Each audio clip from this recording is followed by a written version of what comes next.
pobre parece a grande ilusão do carnaval. A gente trabalha o ano inteiro por um momento de sonho pra fazer a fantasia de rei ou de pirata ou jardineira, pra tudo se acabar na quarta-feira. Tristeza não tem fim.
Do you hear me?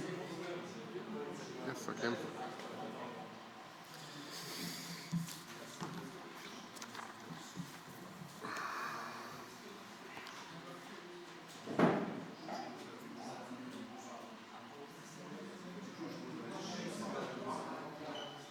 Okay,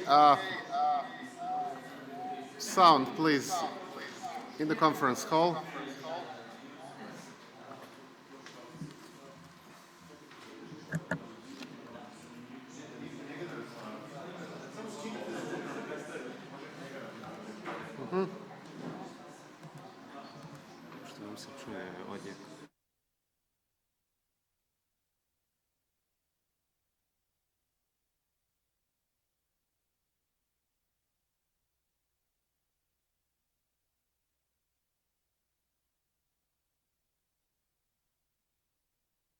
Okay, is it now fine?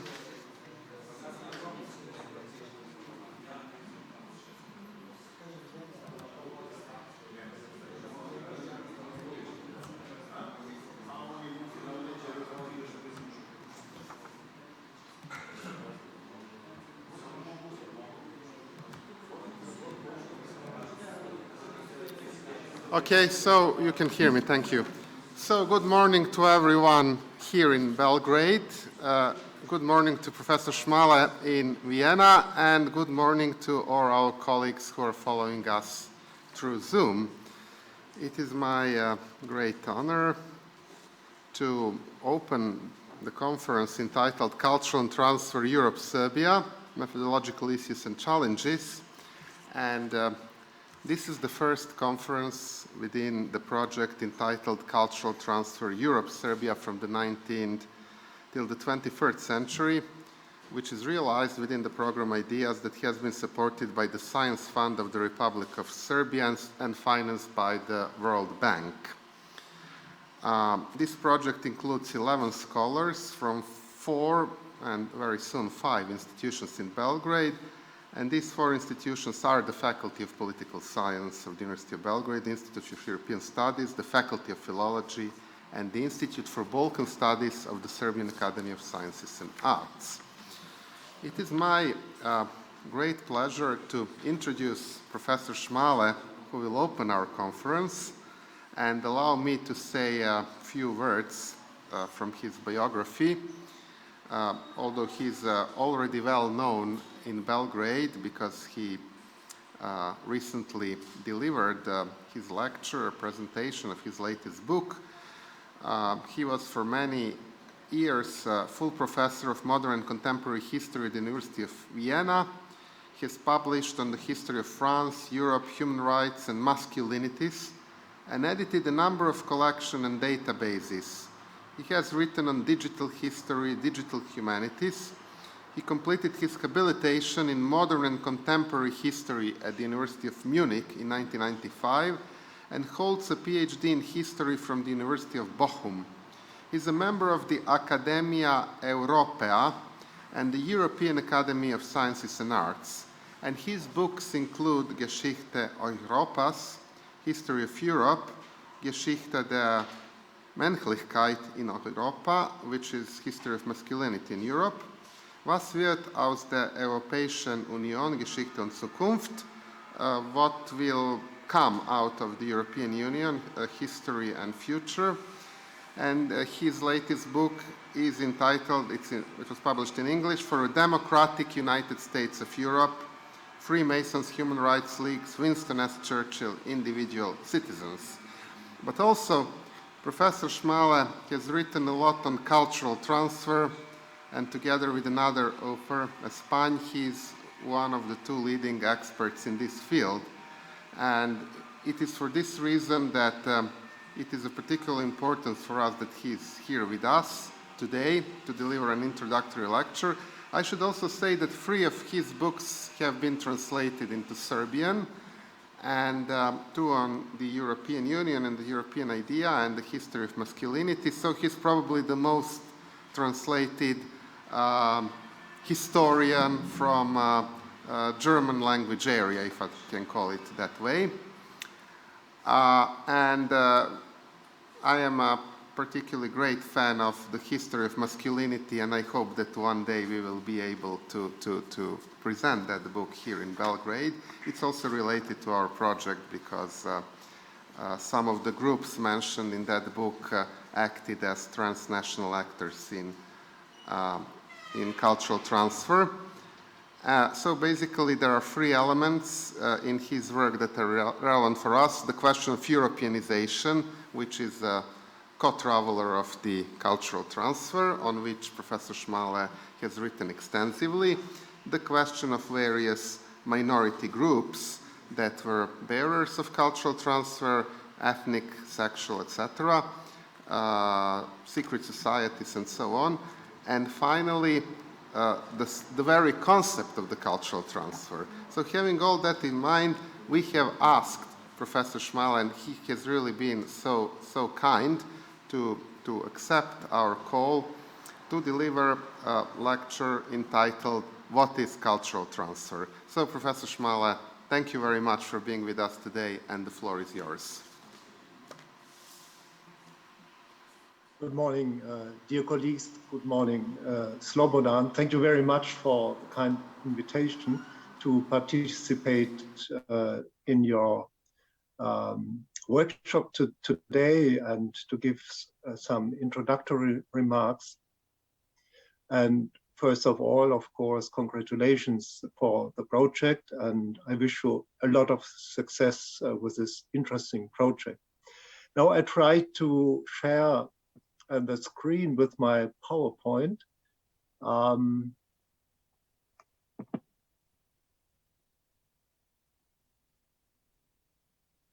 Yes, it seems to work.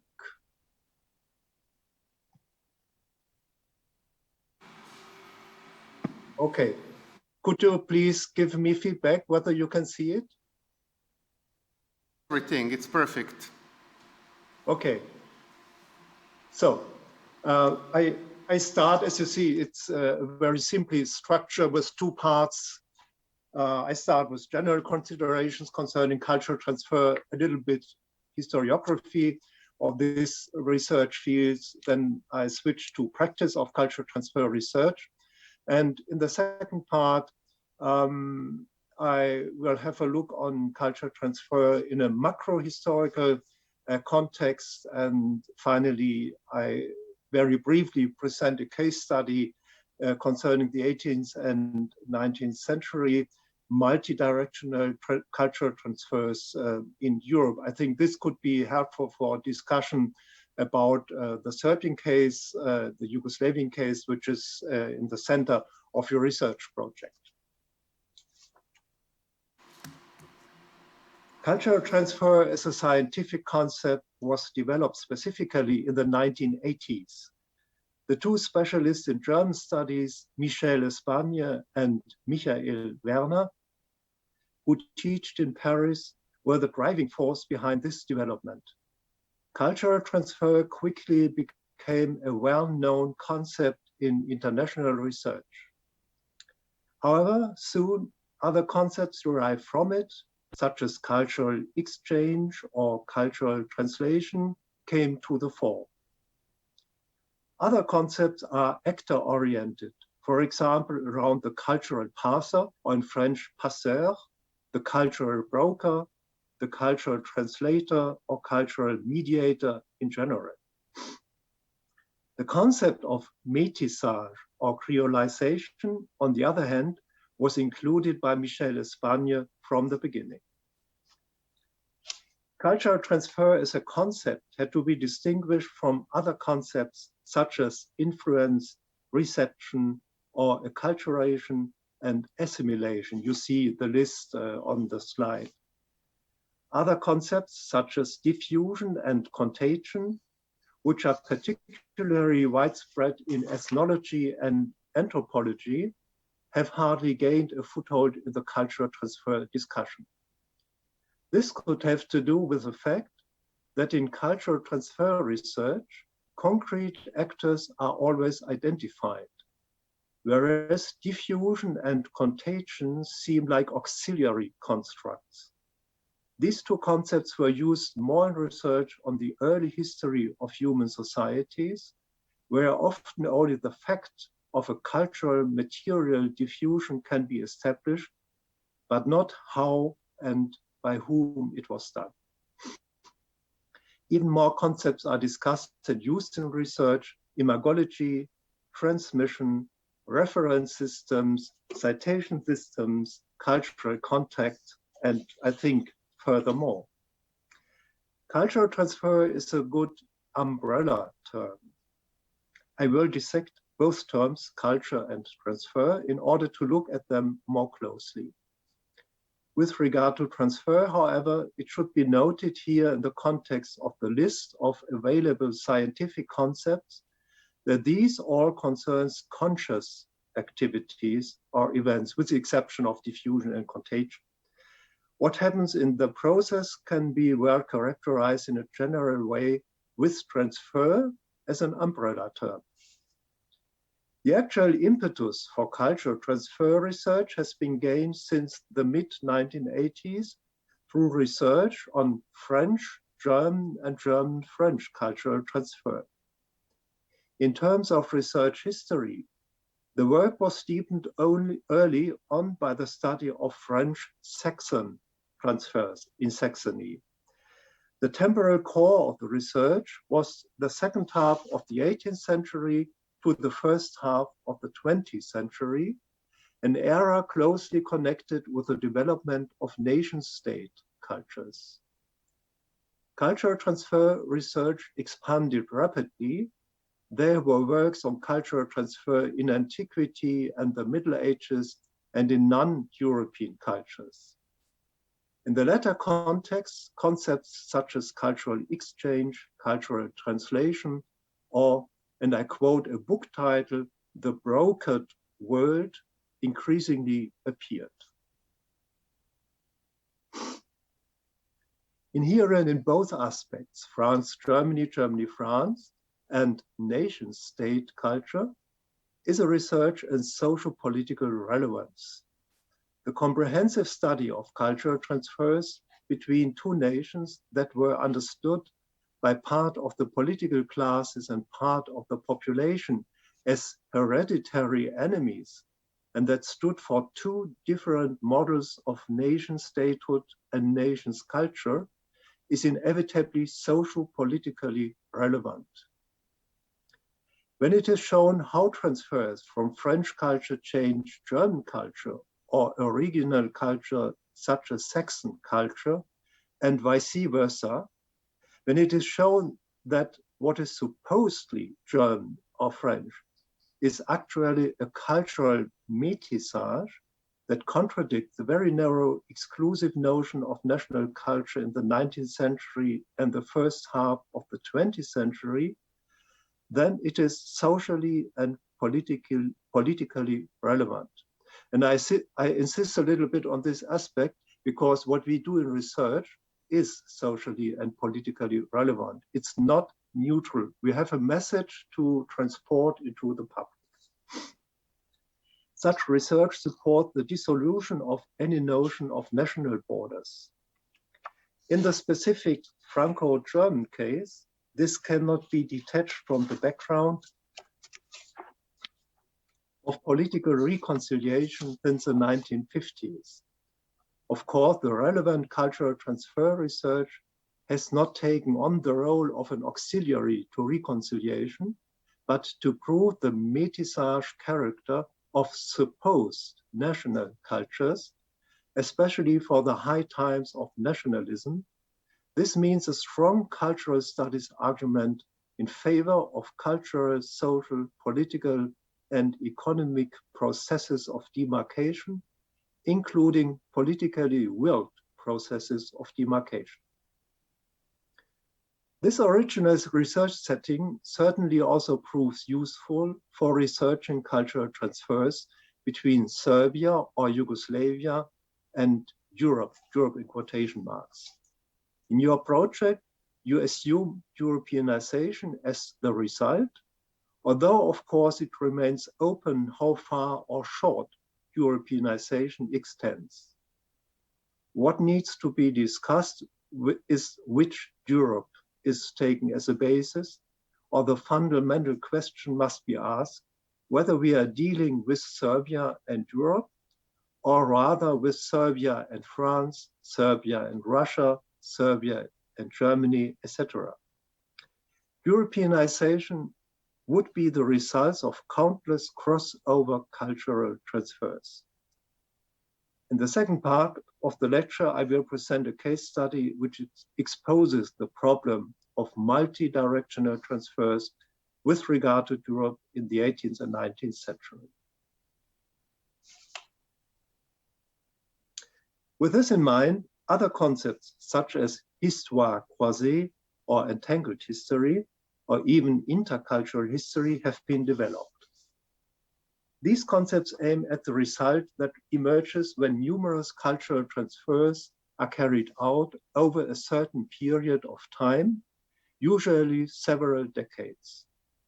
The concept of Europeanization could also be placed here as the result of numerous cultural transfers between European countries and regions and social classes or groups. Beyond an immediate application, which cultural studies is rather skeptical about, the mentality forming function of cultural studies research and its communication to the public must be considered. The deconstruction, if not unmasking, of nation and race, for example, which have long been presented as essential and natural categories by cultural studies, has not failed to have an effect. Cultural transfer research conceptually ties in directly with this by analyzing supposedly essential categories as constructions and imaginaries, falsifying them, and, if necessary, deconstructing them as inhuman. I think the contribution of scientific research on the categories of race, racism, or nationalism has contributed to, as to say, enlighten a little bit more the public and the public discussion. That is what is our social and political relevance. Research into the métissage character of supposed national cultures has long since extended not only to the Franco-German case, but also to other European countries. Cultural transfer research is leading to a thorough revision of the writing of national history. Moreover, the characterization of the results of cultural transfer as métissage has also proved useful in colonial history. The relationship between Europe and the colonies was initially hardly a subject of cultural transfer research, at most of acculturation research, whose roots lie not coincidentally in the study of colonialism. On the one hand, the transformation of culture in Europe through transfers from non-European regions was increasingly thematized. On the other hand, the cultural métissage in the colonies. Even the enslavement of people could not prevent cultural transfers in the Atlantic region between Africa and America. This shifts the axis of political evaluation. European expansion is relativized in terms of its cultural consequences for the colonies, as far as early modern cultural transfer processes in the Americas are concerned. In the following, it is not only a matter of historical weightings and, if necessary, evaluations, but also of questions of historical guilt, as they were already discussed in the context of 500 years of Columbus in 1992, or as they play a role in the very current debates about the claim, decolonize your minds. Cultural transfer research could be critically interpreted in this context as one of the many feints of Western cultural imperialism. The West exonerates itself. One could critically hypothesize, on the one hand, by making a historical métissage out of a historical, violent European or later European and North American acculturation, from the end of the 15th century until the 20th century, in which both or all cultural sites are involved, and on the other hand, by transferring the concept of métissage to Europe or North America itself, as if people would say, look, you too, for instance, the Africans, you too have changed us.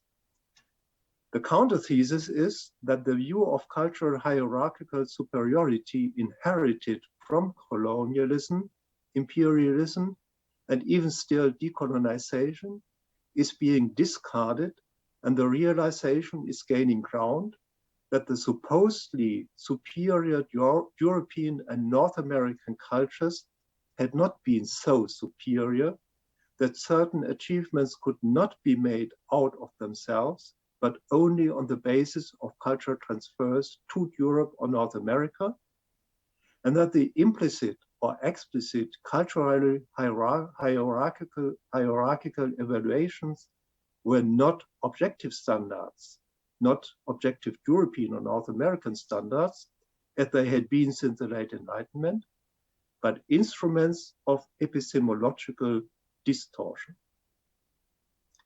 The actor-centered concepts of the translator or the broker, or more generally the cultural mediator, sometimes called the parser, reveal the share of contingencies and individual constellations that lead to cultural transfers. Colonialism provides the framework and infrastructure and opens up possibilities, but its ideological influence can be minor. Nevertheless, the latter applies more to the 18th and early 19th century, after which colonialism is increasingly ideologized as a European or then also US American civilizing mission. Nevertheless, this does not prevent voluntary cultural transfers to a certain extent, as the biographies of Indian intellectuals of the 19th and 20th centuries prove. And just to illustrate, I refer to the Bengali poet and intellectual Rabindranath Tagore, who has described himself in his autobiography and in a lot of lectures he has given around the world. The fields in which cultural transfer research is carried out have in common that they are subjected by this research to an implicit or explicit strategy of deconstruction of delimitations. This research generates our conception of history anew according to the principles of a hypertext. First of all, however, there is an objection to this. When cultural transfers between France and Germany or Serbia and Europe are examined, the idea of national cultures, or as in the case of Europe, of large-scale and composite cultures, is accepted. But has this not long since become outdated? The notion of national culture was historically based on the idea of fixed cultural borders, which were mostly also seen as political borders. Political and cultural borders mutually justified each other in nationalism. These ideas were shared by a critical mass of the population and enforced through power politics. As a historically powerful idea, construction or invention, national culture was, and in some cases still is, a fact in quotation marks, regardless of its deconstructibility, which is recognized at least today. In cultural transfer research, there is no getting around working with such ideas, which think of culture in terms of boundaries, but they come into a certain conflict with the postulate of the dissolution of boundaries and the plural opening of concepts of work. Research into the métissage character of even supposedly national cultures points precisely to phenomena of the dissolution of boundaries in a national cultural unit that is imagined as limited. The conflict is resolved by the fact that the nation, in the sense of invention, construct, or imagination, became a historical fact by systematically suppressing propagandistically what contradicted the assertion of national culture as the fixed identity of a homogeneous people. Cultural transfer research is therefore about the deconstruction of a cultural construction. The category of culture as a unit, namely national culture, comes from a different time layer than cultural transfer research itself. The latter belongs to a different time layer in Kosellec's sense. The metaphor of hypertext is a good way of describing the system of perception that is currently in the making in relation to culture. A hypertext is a network of informational units, or if we move away from the digital to human society, a network of material units and encodings or translations. The hypertext or network is open in all directions, never closed. In hypertext, meaning and significance do not open up through predetermined linear and sequential perspectives, but through individually created links and contexts. Meaning and significance are formed in the active individual process of reception and perception. This removes the crown from the nationalist or colonial imperialist octroi of a Tory or Whig version of history.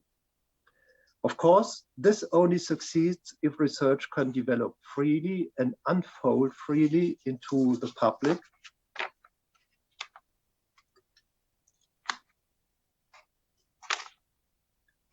Where this is not the case, it results in someone like the Russian president using historical fantasies to justify a war of aggression on Ukraine.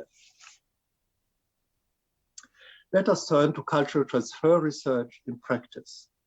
First, the following two questions arise. What exactly is being transferred? What exactly happens during a transfer? We can describe what is transferred as cultural units that make sense in themselves. The term culturem or culturim, borrowed from linguistics, is used for this. Culturemes are transferred. A culturim makes sense on its own, but it never stands alone. It forms coherences with other culturemes. Coherences, in turn, can form clusters of coherences, several clusters to which individual culturemes can also dock directly. From macrocoherences, which are generally referred to as culture, for example, as European culture or as a national culture, and so on. So my definition of culture is that these are macro coherences, which are composed by clusters of coherences and culturemes. So in principle, culturemes are transferred individually or as clusters or even as macro coherences. Strictly speaking, therefore, it should not be called cultural transfer, but cultureme transfer. In order to transfer a macro coherence of culturemes, an imperial or colonial power is required. An example of this is a civilizing mission chosen by the European colonial powers. The transfer of cultureme clusters is also unlikely to be feasible without a will to power behind it. So I plead to look on the role power plays, political power and other powers plays in cultural transfer. So this is not an innocent event, cultural transfer, but there can be behind a lot of political, imperial or colonial power. The concept of cultural transfer is in principle value neutral. It is therefore not only applied when it comes to peaceful and voluntary transfers that happen permanently, but it also when it comes to the exercise of cultural power in the context of political military power. In these cases, the concepts of assimilation and, if applicable, acculturation are available to denote this type of transfer. The transfer of individual culture reams or even several individual culture reams can involve translations, mediations, dissemination, reception, appropriation, transformation, etc. This often takes the form of exchange. The transfers do not only run in one direction, but also in the opposite direction or even in the form of a crossover. Or it is a matter of contagion, that is a possibly unconscious adoption of culture reams and their incorporation into existing cultures. Of course, contagion also means being infected by an idea or a certain activity, imitating it and adopting it. Culture reams are material or immaterial. In any case, they are always although codifications of social action that produces meaning within an environment created by many culture reams. Therefore, the question of the extent to which this environment and the specific meaning produced in it is transferred or can be transferred at all is particularly exciting for research. This raises another critical question. Is it even realistic to think that entire culture reams are transferred? Or is it basically a matter of decontextualized elements? At the very least, transfer losses are to be expected. Moreover, culture reams are not immutable. They do not stand still. This leads me to an intermediate remark concerning scientific methodology. I think that one has to go into great detail in identifying what is being transferred using digital methods of analysis. Every culture ream has to be comprehensively coded and thus broken down into data. The recognition of patterns and correlations, etc., is done with the help of suitable software. I think most of us know or have worked with Max-Q data, or one can also program this oneself, for instance, with Microsoft Access or other programs. Only such fine analyses make it possible to distinguish between time and context-dependent types of cultural transfer.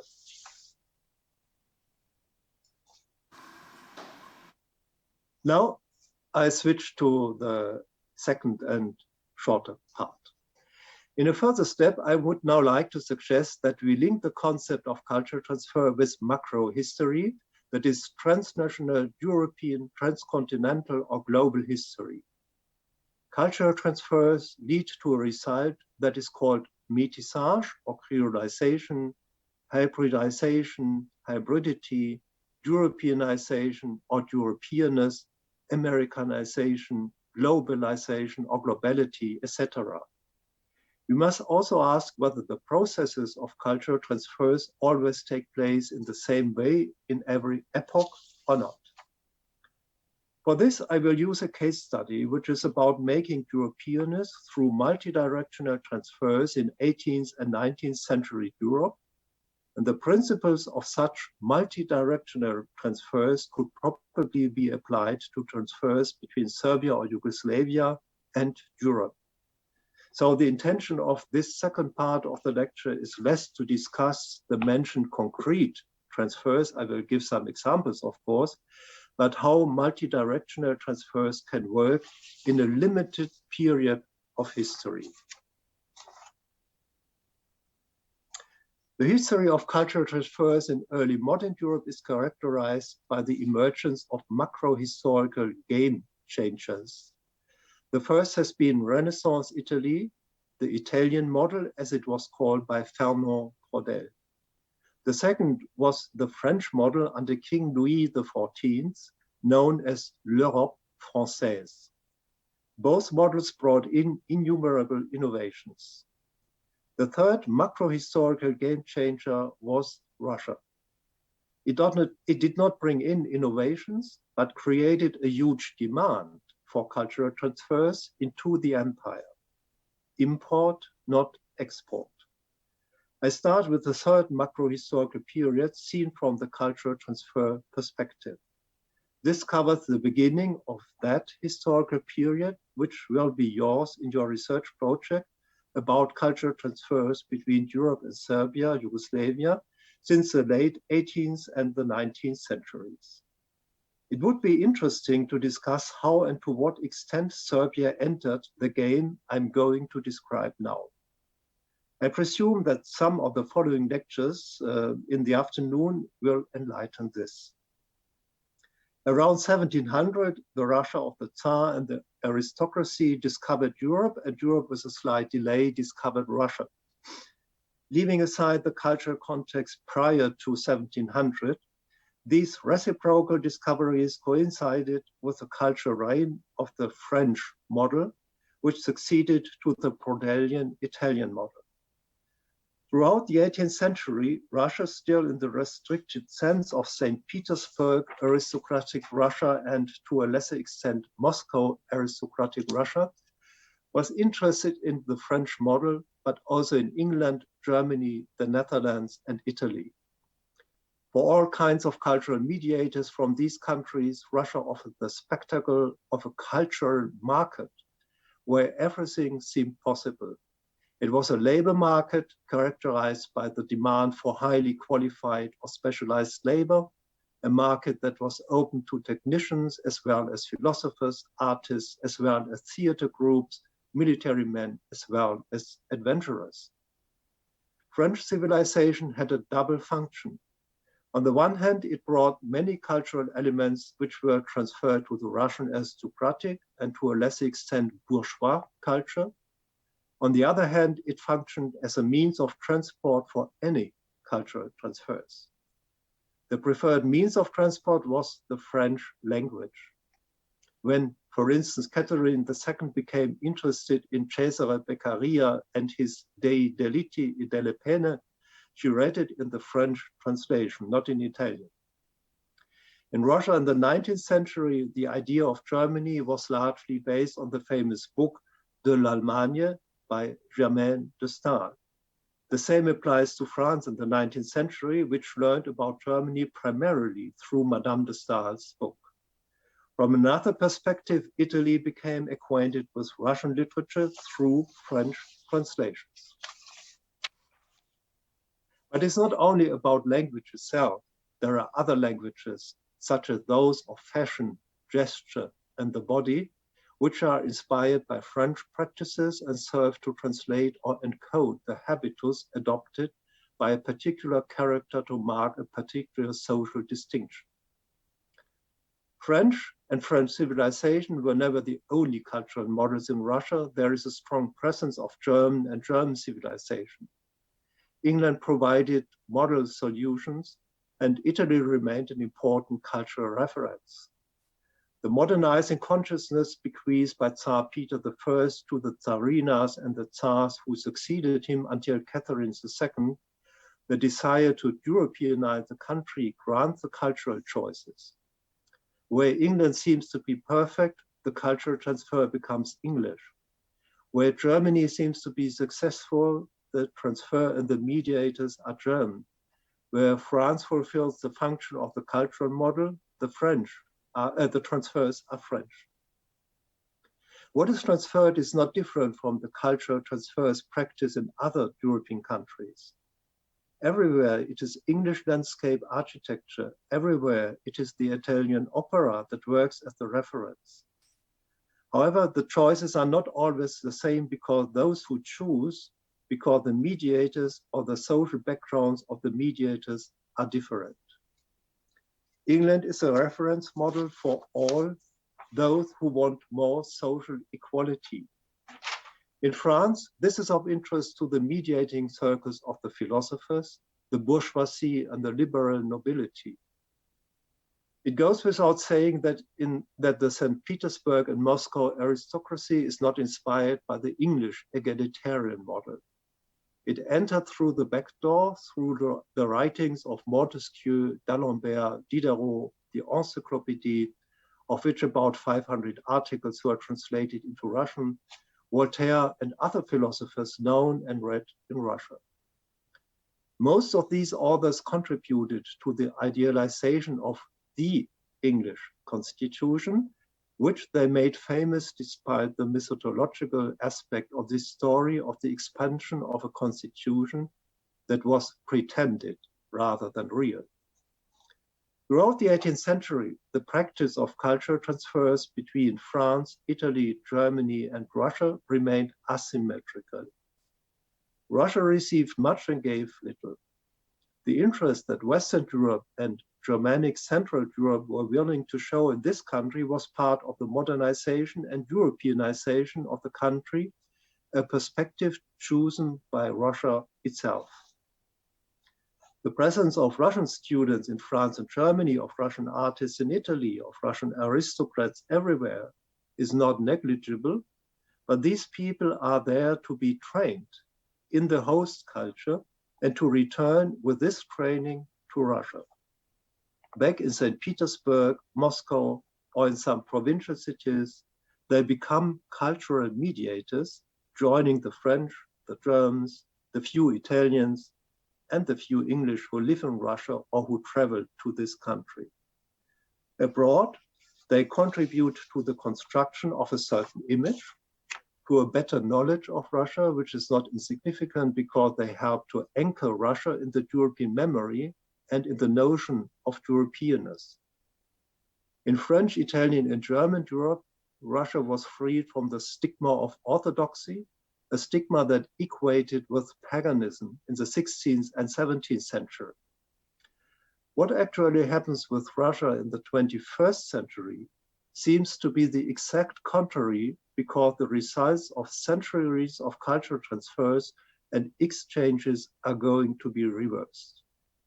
Since 2008, hundreds of thousands of potential cultural mediators have left Russia and did not come back. Presently, the number of those people leaving Russia definitely is growing again.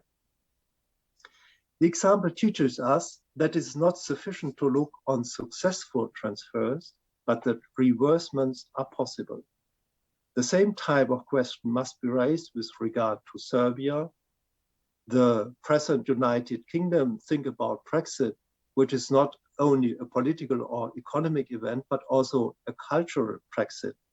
And of course, a couple of regions in Europe with a certainly historical grown identity, such as Catalonia, Scotland, and Corsica, to number but only a few. Let us go back to the case study. A first summary allows us to conclude that the structures of multidirectional cultural transfers in the 18th century are undergoing a transformation due to the emergence of Russia.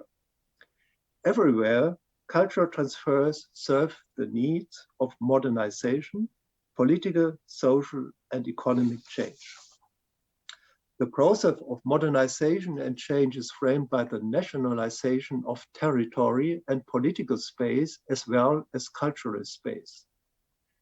The cultural transfers that are put at the service of the modernization of a country seem to be linked to the fact that the notions of state and culture are nationalized. This means that the nation and the nation state is a frame of reference gain in importance. In the case of Russia, cultural transfers are closely linked to this frame of reference. They very consciously intended precisely to enable Russia to become an integral power in the European balance of power system.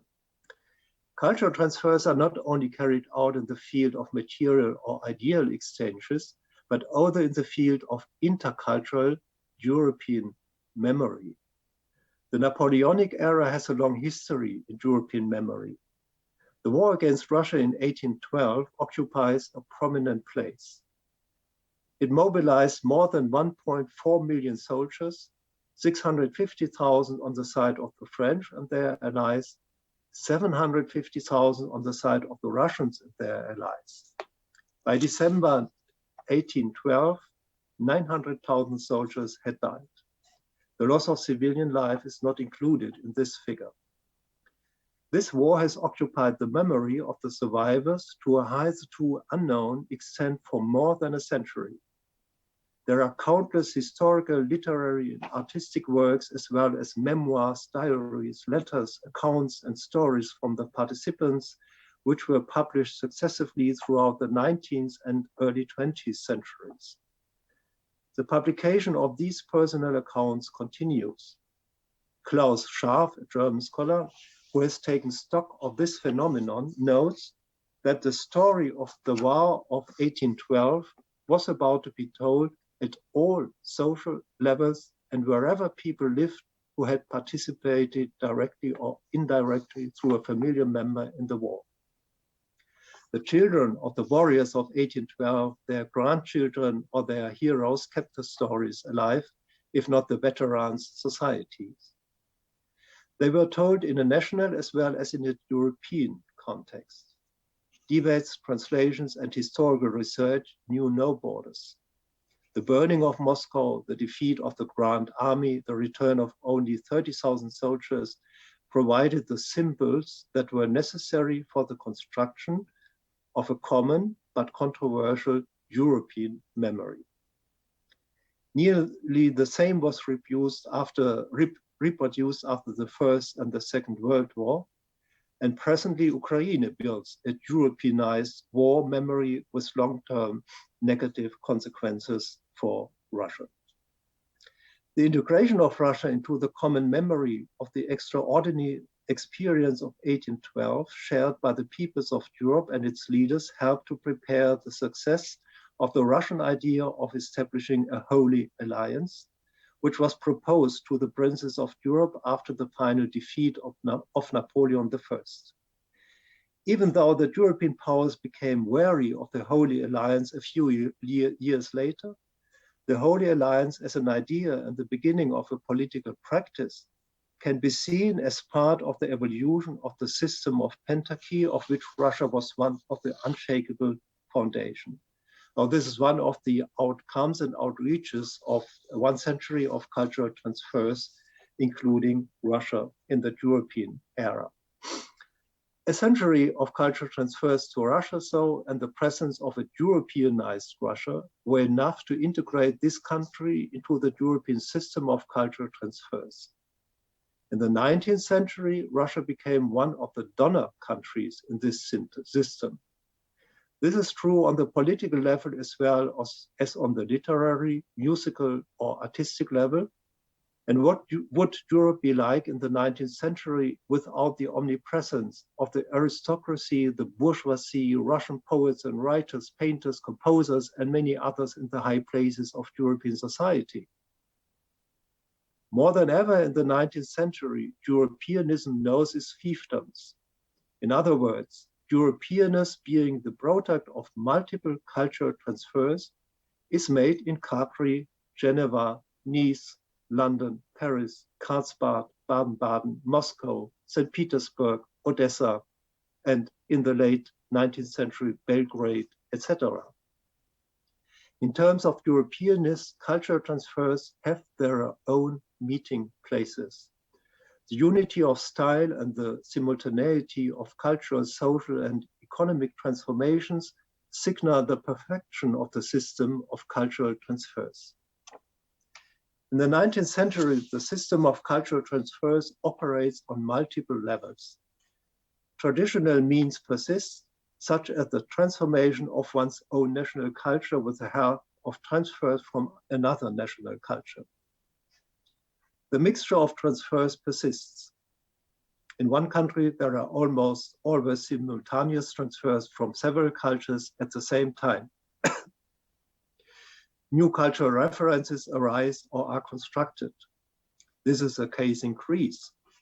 Philo-Hellenism or Grecophilia is based on the construction of an almost virtual Greek culture, virtual in the sense that the modest cultural reality of Greece in the 19th century did not in any way justify the role it was given. Contemporary Greece was considered the legitimate and worthy heir to ancient Greece, reputed to have been the cultural cradle of Europe. Towards the end of the 18th century, thanks to Winkelmann, the revival of Greek antiquity led to the discovery of Greek Italy. In the 19th century, Greek Italy corresponded to the aesthetic and body beauty needs of the time. Greek Italy was the country where homosexuals were the freest because they were not molested, where they took refuge either in search of a Greek-Italian male beauty like Baron von Glöden, or to hide from the repressive justice systems in Europe. So homosexuals were to form an important social group in cultural transfers until the First World War, and they have re-entered this function since the 1980s, despite ongoing discrimination and persecution in many countries. The secret societies in the 19th century provide a good example of intertwined transfers. The Italian Carbonari provided the model for radical Democrats and Republicans in France, Germany, Poland, and Russia. Numerous secret or open lines intertwined the radicals, many of whom were first to leave their country for a time. They took refuge in Italy, France, or elsewhere. This political migration constituted a network of cultural transfers that brought together under the same roof not only the radicals, but also the Philo-Hellenics, or the associations of young Europeans founded by Mazzini and others. In the 19th century, once again, and for the last time, Italy in certain sectors was the forefront of modernization and was able to instigate cultural transfers in many directions. It is true that France, through the July Revolution, once again became a cultural model. More precisely, it was not France, but a certain France, just as it was not Italy, but a certain Italy, just as it was not Germany, but literary, philosophical, and scientific Germany that became models. Cultural transfers take place on several levels and within transnational cultural spaces. Radical Republicans, Democrats, Carbonari, etc. form such a transnational cultural space whose core seems to be formed by French, Germans, Italians, Russians, and Poles, etc. This space was created originally by the French Revolution. It was experienced from very different perspectives, but it is at the beginning of a collective European historical memory. Historically, this kind of memory is unprecedented at that time. The role played by travelers and travelers from almost all over Europe in revolutionary France and their contribution to the construction of a European memory based on eyewitness accounts and personal experience cannot be overlooked. Another transnational cultural space is formed around the migration of intellectuals and representatives of cultural life in the literal sense. The third space is based on temporal labor migration, political emigration, and immigration in general. All these forms of migration took on a new significance in the 19th century.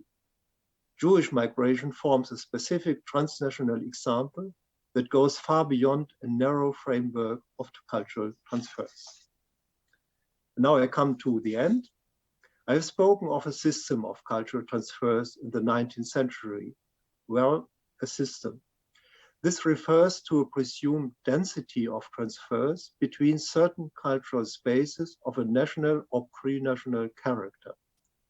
I have tried to show that this density exists between Russia, France, Italy, and Germany since the 18th century, but that the role of Russia changes from a taker country to a donor country, which is more and more included into a Europeanized historical memory. But we have to include the Netherlands and England, we have to include Poland, as the case may be. Then there are two civilizations that do not exactly correspond to a national space, taking part in multi-directional transfers. These are the civilization of ancient Greece, which takes the form of contemporary Greece and Greek Italy, and the Jewish civilization represented by the most diverse Jewish communities in Russia, Poland, Germany, France, and the Austro-Hungarian monarchy. Migration circles, often called diasporas, are to be added. This makes it possible to express at least one hypothesis. Multi-directional transfers are more characteristic of cultural transfers in the 19th century than in the previous century, and in the first half of the 20th century when nationalism arrives at its peak.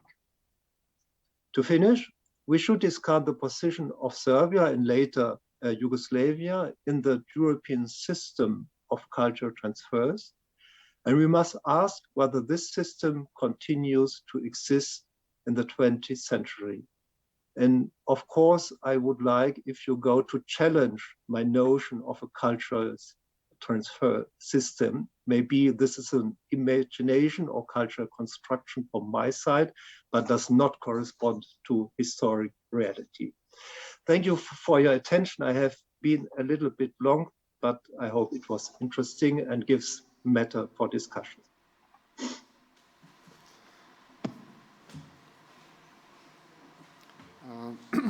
Thank you very much, Professor Schmale.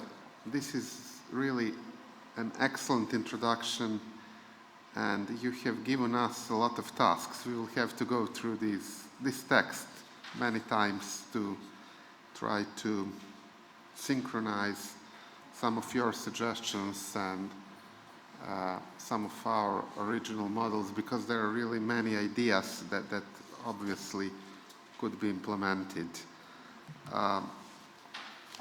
I, of course, I will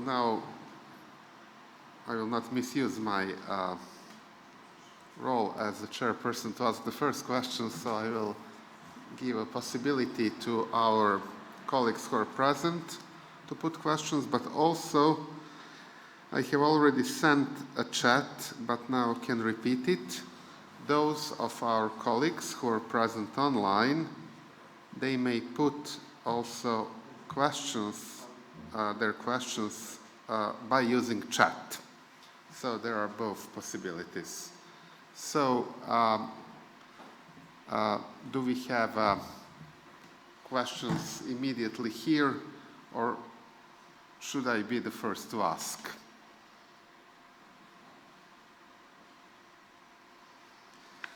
Okay, I will be the first to ask. So,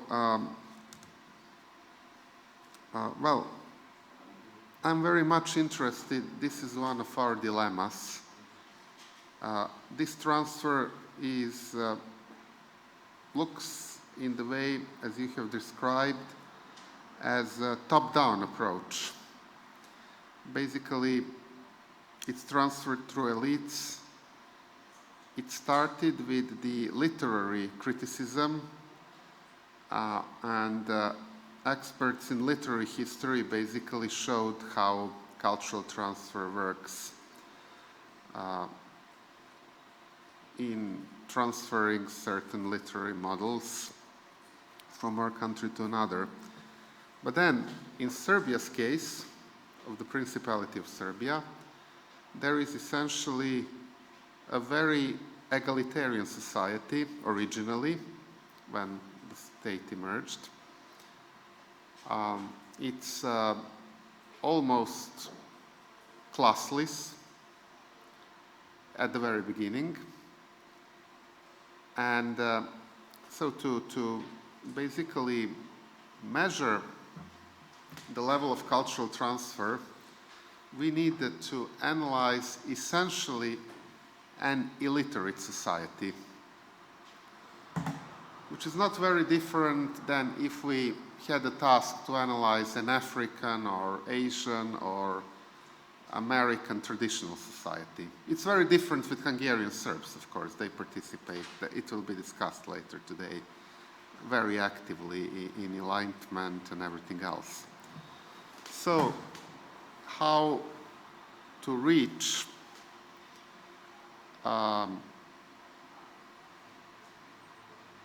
this strata of society, basically people of Serbia in this case,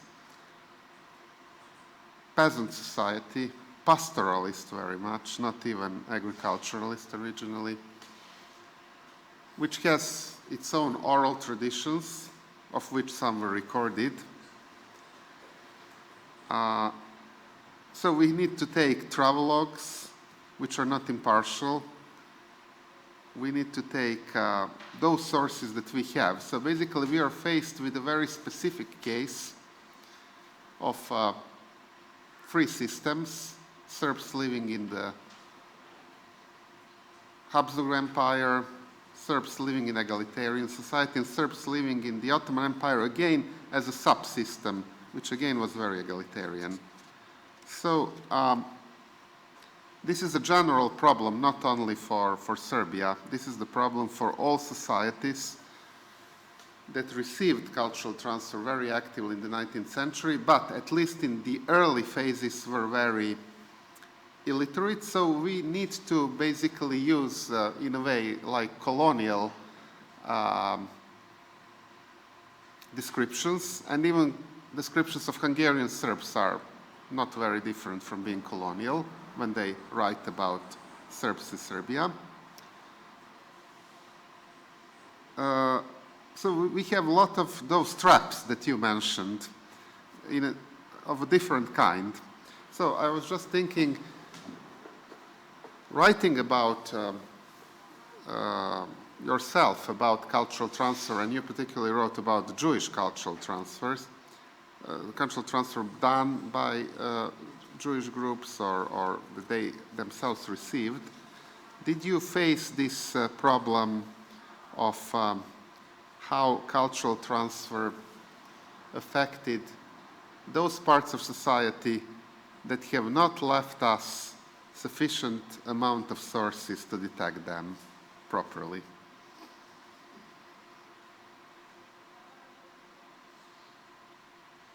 Yes, this is really a crucial problem in cultural transfer studies, but also an exciting problem when we consider the primary sources which might be available.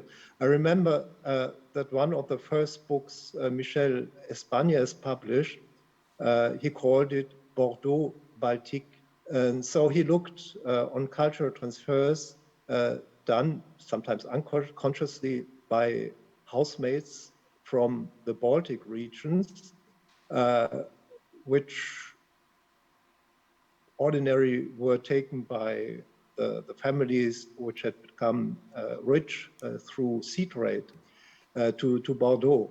And of course, they transmitted or transferred the tales from their home regions, and they told the children how to behave, etc., as to their own experience in their home regions. And I think this is a good example how we can go to parts of the society which are not literate or not entirely literate, and which sometimes left diaries or letters to the parents at home, or where we have some reports from the families where these housemates worked, etc. And I think this approach is extendable to workers, seasonal workers, migrating from one region to another region within Europe in the summer season or sometimes in the winter season, etc.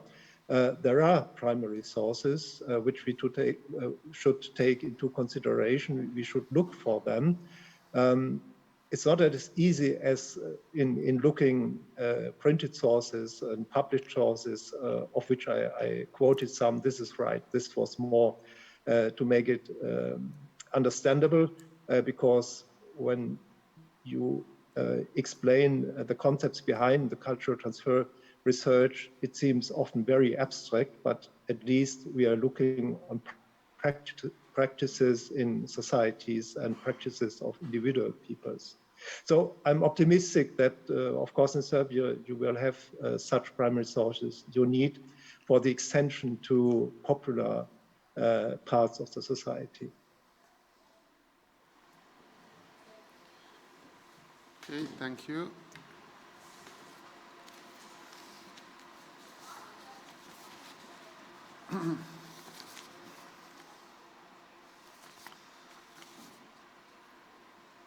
Well, until someone becomes courageous enough to put question, this is one of the problems that we usually have. I will refer also to this question that you have raised between the problems of cultural transfer as being seen as one of the many feints of Western cultural imperialism. And in your farewell lecture at the University of Vienna, you actually showed how little actually we know about in Europe about influences that Europe made in Africa, in Asia, including cultural transfer, reverse cultural transfer, etc.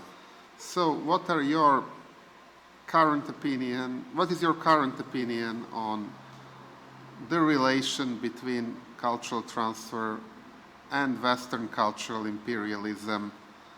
Has anything changed, having in mind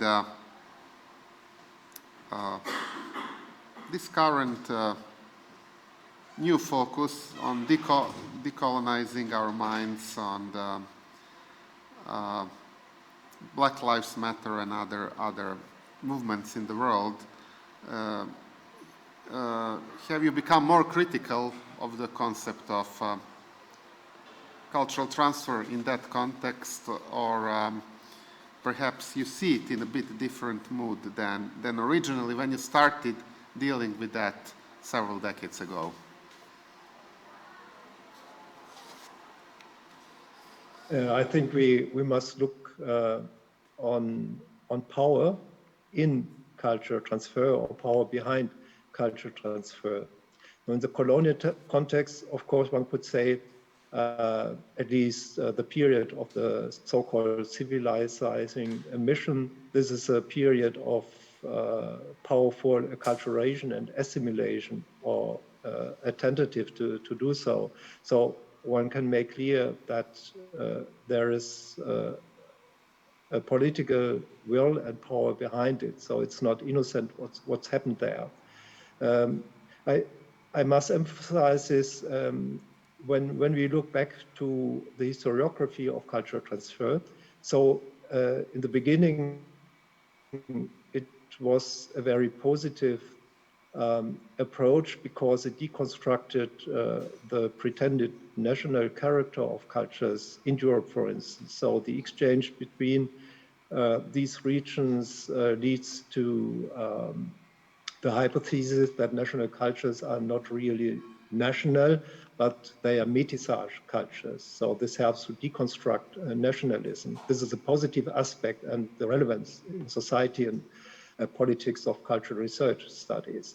But in colonialism, the situation, the basic situation is different, because this could lead, if we let out the power and the consequences of power, the bad consequences for the greatest part of the population. So I thought that we should bring in cultural transfer this perspective of critical power relations behind cultural transfers. And of course, one could, I have given the example of Russia in the 18th and 19th century. So there was a political will by the Tsar, so top down, really top down. This also could be interpreted less than cultural transfer, than acculturation of the population by the political leaders of the country. Or look at the young Turkish Republic, and with Kemal Atatürk, when was this cultural transfer, or did he try to acculturate the entire population against the will of the majority? So these questions we must also pose when we carry out cultural transfer research. Thank you very much. And you just touched upon a question that has just been raised in our chat. I don't see Olga raised the question. And she says, I thank Professor Schmale for an inspiring lecture. I'm interested in his reflection on the place of Ottoman culture and Islamic culture in cultural transfers in the 19th century Europe.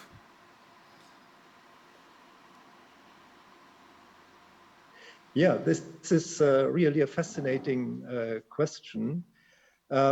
I think it's difficult to answer because we are accustomed to look on these questions under the prism of critical Orientalism research. So, but it would be easier for the 18th century, but I don't know how interesting it is for your project today, because the 18th century is not really the era of Orientalism, but for sometimes really deep and correct interest for the so-called Orient, which to a large extent is identical with the Ottoman Empire and Ottoman culture. There's a lot of respect for religion and Ottoman culture, and imitations, which are sometimes more or less funny in 18th century Europe, but they are imitations that include a recognition of Ottoman culture. And so it's brought in, and of course we know all of the enlightened texts by Montesquieu, etc., how important the dispute, the intellectual dispute with the so-called Orient has been for the development of their own theses. So this is what I very briefly said in my lecture. In 18th century and 19th century, people in Europe learned from India, from Indian culture, from Indian history, etc. And for instance, Anquetil Duperron, who stayed for many years in India, and then he has written a book about Mughal India. And for him, this late 18th century India was an enlightened India, and like a mirror in which the people in Europe should have a look and a glance. So for him, it was more modern and progressive than Europe itself. But in the 19th century, there's a shift and a change in the manner how to look on the Ottoman Empire. But I think it's less Orientalist, as to say it in a critical way with Edward Said, than he said. It's more positive, and I think constructive cultural constructions are using the look on the Ottoman culture. So I see it in a more positive sense, but this is a very large field and it's fascinating, and I think it has not been researched into depth. It would merit more research on this. Thank you. I think that we have one question here in Belgrade. Just a moment.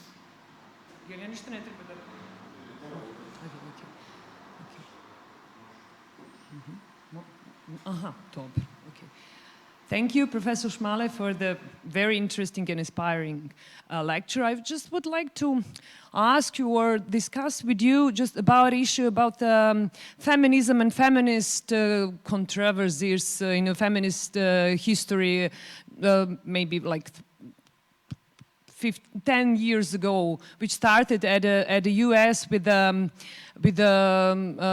one article written by American sociologist Nanette Funk, in which she just neglected the position of the, after Second World War, women's emancipation organization, socialist, in the socialist East countries, just neglected their sort of active subject as a Marxist feminist. And there was a very, very serious debate afterwards within a feminist historiography. I just wanted to ask you about those cultural, those are not transfers, I think that those are like feminist networks as well at the second half of the 20th century, and these agreements and disagreements about what and what is not the influence and what is not, and who has active subject to say that something is or it is not, for example, Marxist feminism or socialist feminism. Feminism, if it is sort of like a state emancipation project, or if it is from feminism from the from grassroots, not from the state emancipation. So I'm not sure if I was clear, but I just wanted to ask you about those feminist if you can like discussed a bit about those feminist debates and in 10 years ago in this Western historiography. Thank you. Yeah, thank you. I think first of all, cultural transfer is not a male affair. And I think we have a lot of research on the role women on an individual level or the 19th, 20th century as part of women's associations played for cultural transfer. So of course, it's not a reason to make a quantification if there were more males or more females. I think both genders and all genders, I mentioned homosexuals, for instance, in my lecture, were part or formed groups responsible, as to say, for cultural transfers. So this is, I think, now a basis for all research in cultural transfer, that we look on all genders and not only males. It's not a male affair so far.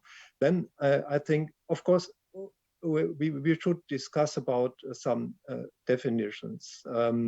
In the framework of the different concepts, what exactly then is indeed covered by the umbrella term transfer, cultural transfer, and what is discussion, dispute, or another kind of interaction between people of different societies. I don't think that socialism and Marxism pose a special problem in cultural transfer research, because the ideological or religious background of people varies a lot, and nevertheless, this never hindered cultural transfers. So I don't see, given the state of the art in cultural transfer research, that, for instance, feminism is a special problem which we should discuss or dispute. It's part of this research, at least from the historical perspective, as I'm in history and not sociology. In history, I would say this is a common standard of the art to include feminist perspectives. Maybe there is a background I do not know on which you have done an allusion in your comment. Maybe you would like to explain a bit more the background of your comment.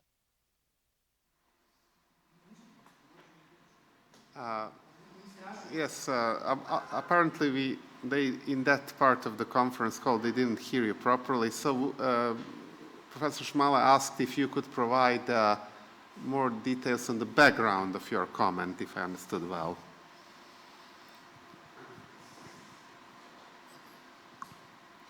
Okay, I'm sorry. Yeah, this whole debate started in maybe 2008 with this article from, I said, American sociologist Nanette Funk, when she sort of marked all women's organizations in Eastern Europe which were formed after the Second World War as non-feminist and non-Marxist feminist, because she interpreted these sort of organizations and women's emancipations from the socialist countries. That was it was from the above. It was the emancipation from above, from the state emancipation, and she interpreted it as non-feminist and non-Marxist feminist. And then a lot of other historians like Christine Gazzi, Chiara Bonbon-Figliori, then Michaela Miro wrote. There was a huge debate in this feminist historiography about that. Wrote articles defending right from those women's communist movements and the societies to be called Marxist feminist. That's the huge issue and the problem. That's sort of, let's say, we are talking about period from the end of the Second World War, I think, until the 60s. That's it, like those. societies in Yugoslavia, Romania, Bulgaria, Czech Republic, Poland as well. Okay, so if I can add, basically we have a problem like how to treat the Soviet Union in terms of cultural transfer, because we are inclined to look at the Soviet Union as another branch of enlightenment, and even if it was a totalitarian state. So then there was a female emancipation there, but should we see it as a kind of European cultural transfer? Sorry. Yes, or shouldn't we, basically? Because the ideas, after all, were based on European Marxism, and prior to that on German Hegelian philosophy and on European Enlightenment. So there is nothing in that mix that made Soviet Marxism that was non-European. So how should we view that in this very particular context, as another form of European cultural transfer or not? Sorry, I just forgot to say that, the Funk, she insisted that the only sort of a Marxist feminism are those organizations from the West, from the US, from the Western countries, which were independent from the state in any way, and that was the clash.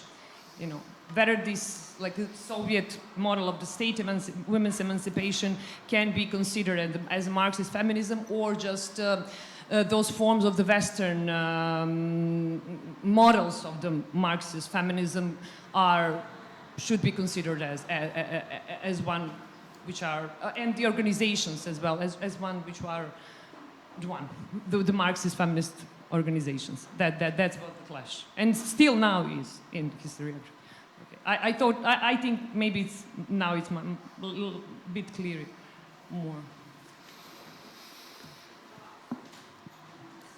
I think since 1989, 1991, there is in Europe, and not only in Europe, a long and wide process of co-transformation. So if transformation or co-transformation is part of cultural transfer, so it would have its place here, but it's co-transformation. And this would be, for me, the context in which we could discuss this special question. Okay, thank you. And now we have the last question. Obviously, the Ottoman Empire somehow is very important, but also whatever is happening outside of Europe, because many of our students are from cultural studies. So one of them, Miliana, has a question that she has put on chat. And the question is, considering the influence of new media and social networks nowadays, for example, the Arab Spring, BLM, and other political triggers worldwide, are we talking about big tech as new imperialism, or just as a new and easier way for cultural transfer?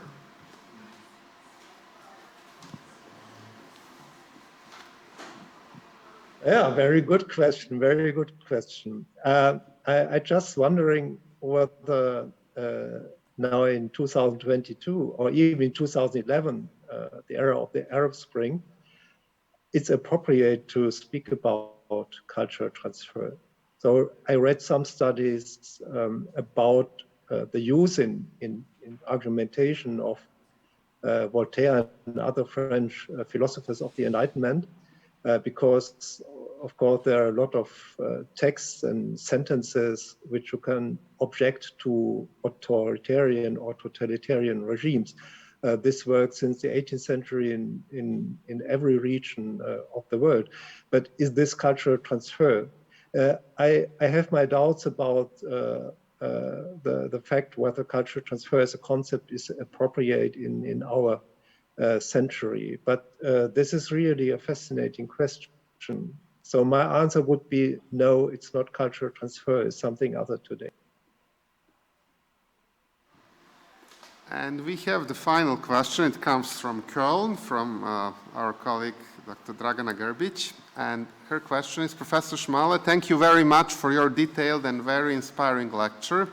I would like to ask you about the material translation that you just tackled in your presentation today, but you analyzed this aspect of cultural transfer in your book in detail.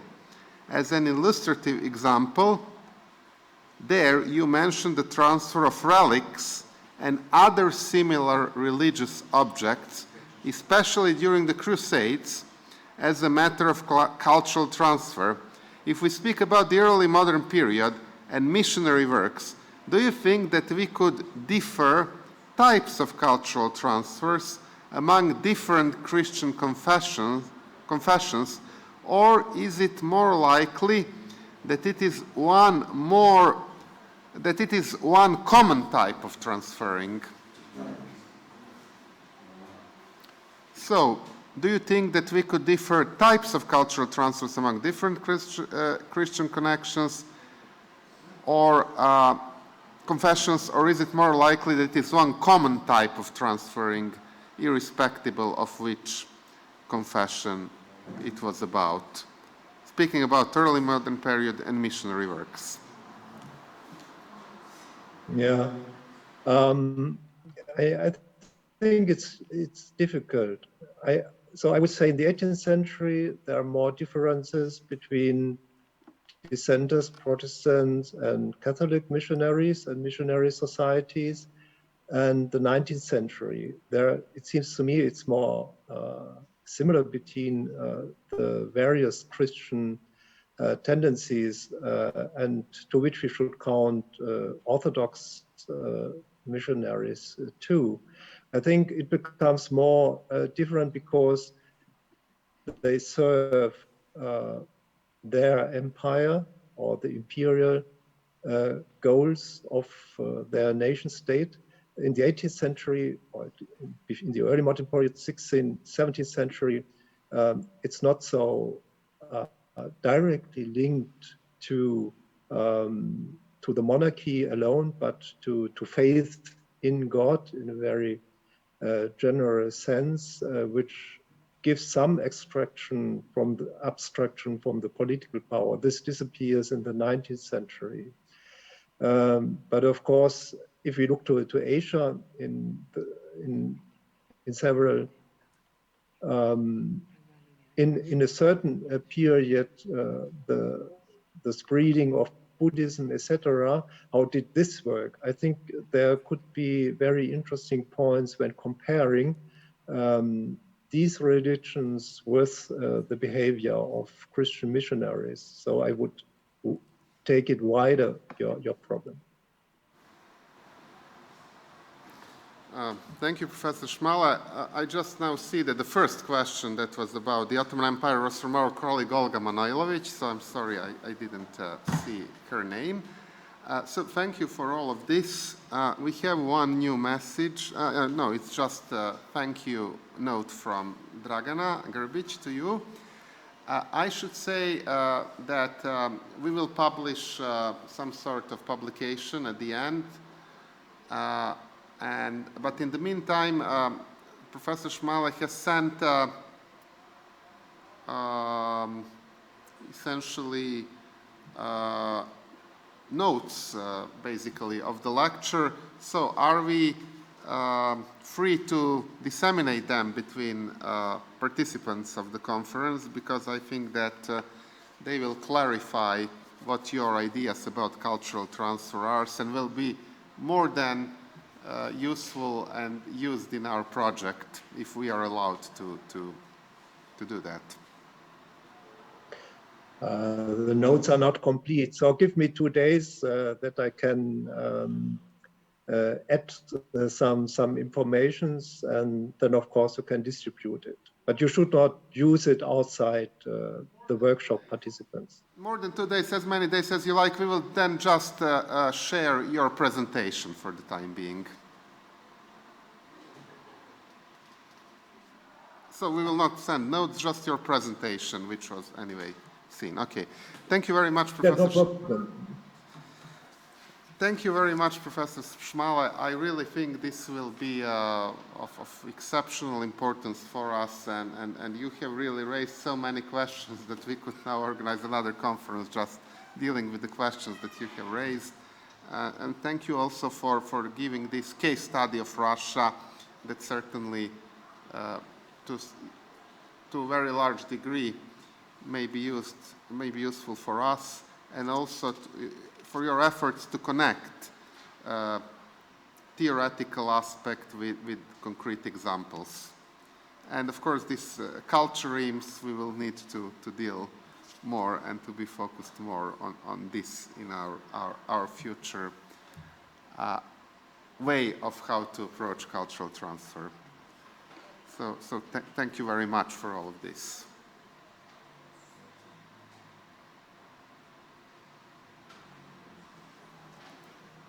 And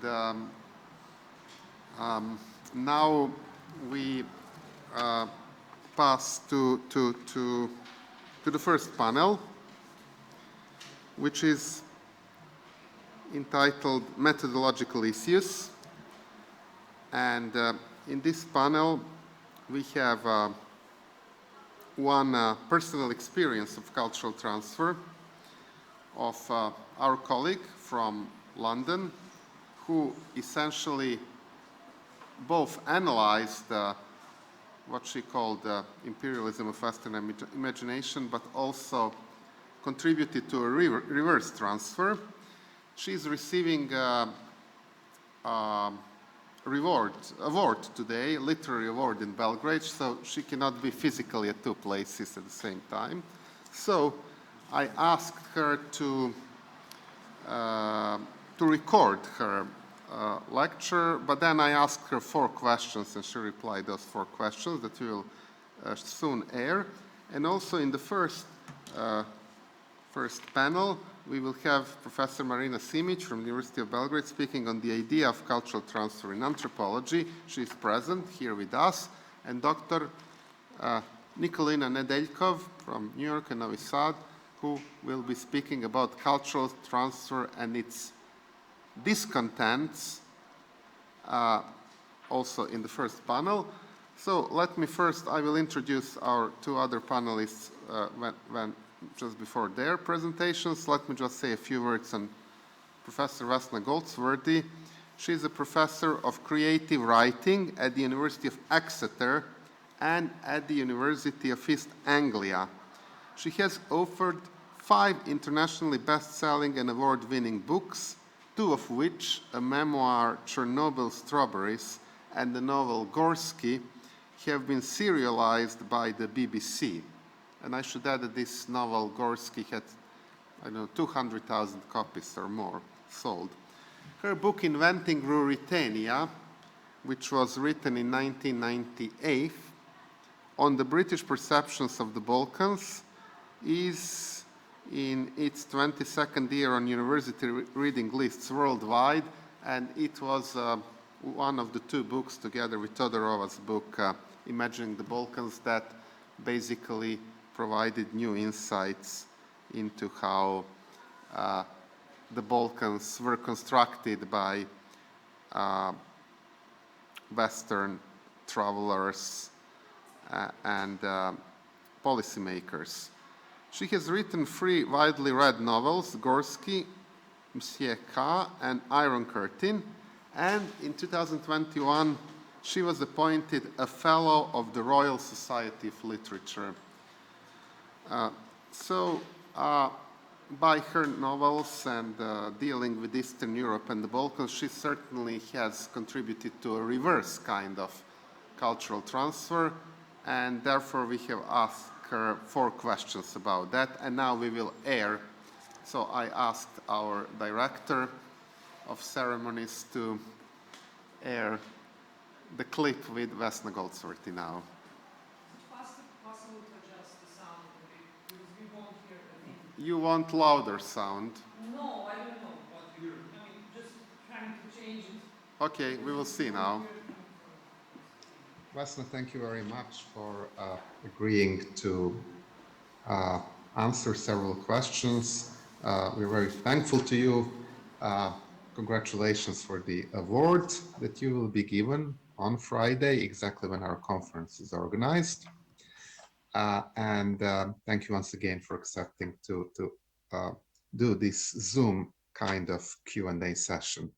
So the first question is that in your book, Inventing Ruritania, published in 1998, you described what you termed imperialism of imagination. These are actually stereotypes made in British novels in the late 19th and the early 20th century that became the cornerstone of a more general image of the Balkans as a Ruritanian area of irrationality and incredible events in the American movie industry and in literature in English. Then these images became global and they reached back Balkan intellectuals. In your opinion, because you analyzed it, what was their reaction? Did this cultural transfer, which turned the Balkans into kind of a pejorative imaginative geography, when it came back from the West to the Balkans, did it make an influence on the self-perception of Europeanists in the Balkans because it got suddenly this pejorative connotation? It's a wonderful question. First of all, thank you very much for enabling me to record this conversation.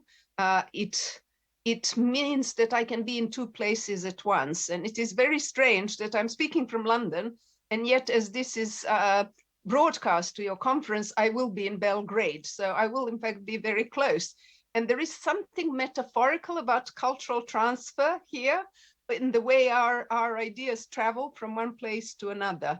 And to go back to your question about the Balkans and Britain.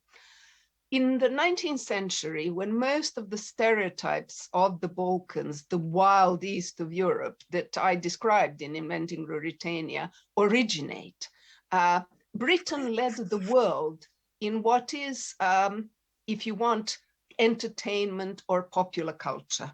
So it is not an accident. All those popular writers, from Anthony Hope to Bram Stoker, starting much earlier in the 19th century, these were writers who sold their books literally in millions of copies.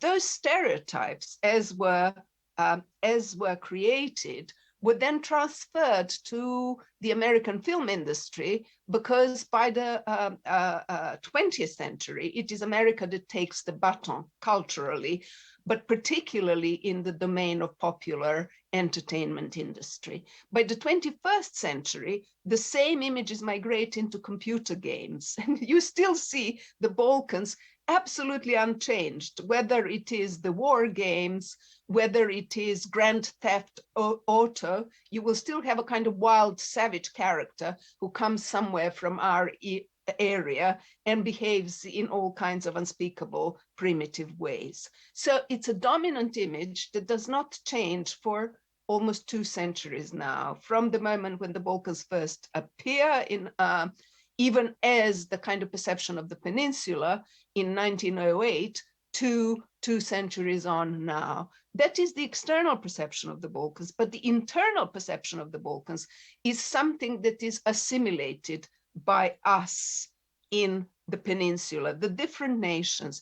And it is assimilated in 2 forms. One is when we talk about each other within each nation, and one is when we talk about our neighboring nations. So when we see the Balkans, it is always the nation to the south or to the southeast that is described in the same terms that the British or the Americans use. So our neighbors are the primitive ones, our neighbors are the unruly ones, our neighbors are the savage ones, and they need an external power to control them and kind of make sure that they're kept in a kind of state of peace, as it were. The internal image is that one which we use when we accuse our compatriots of primitive behavior.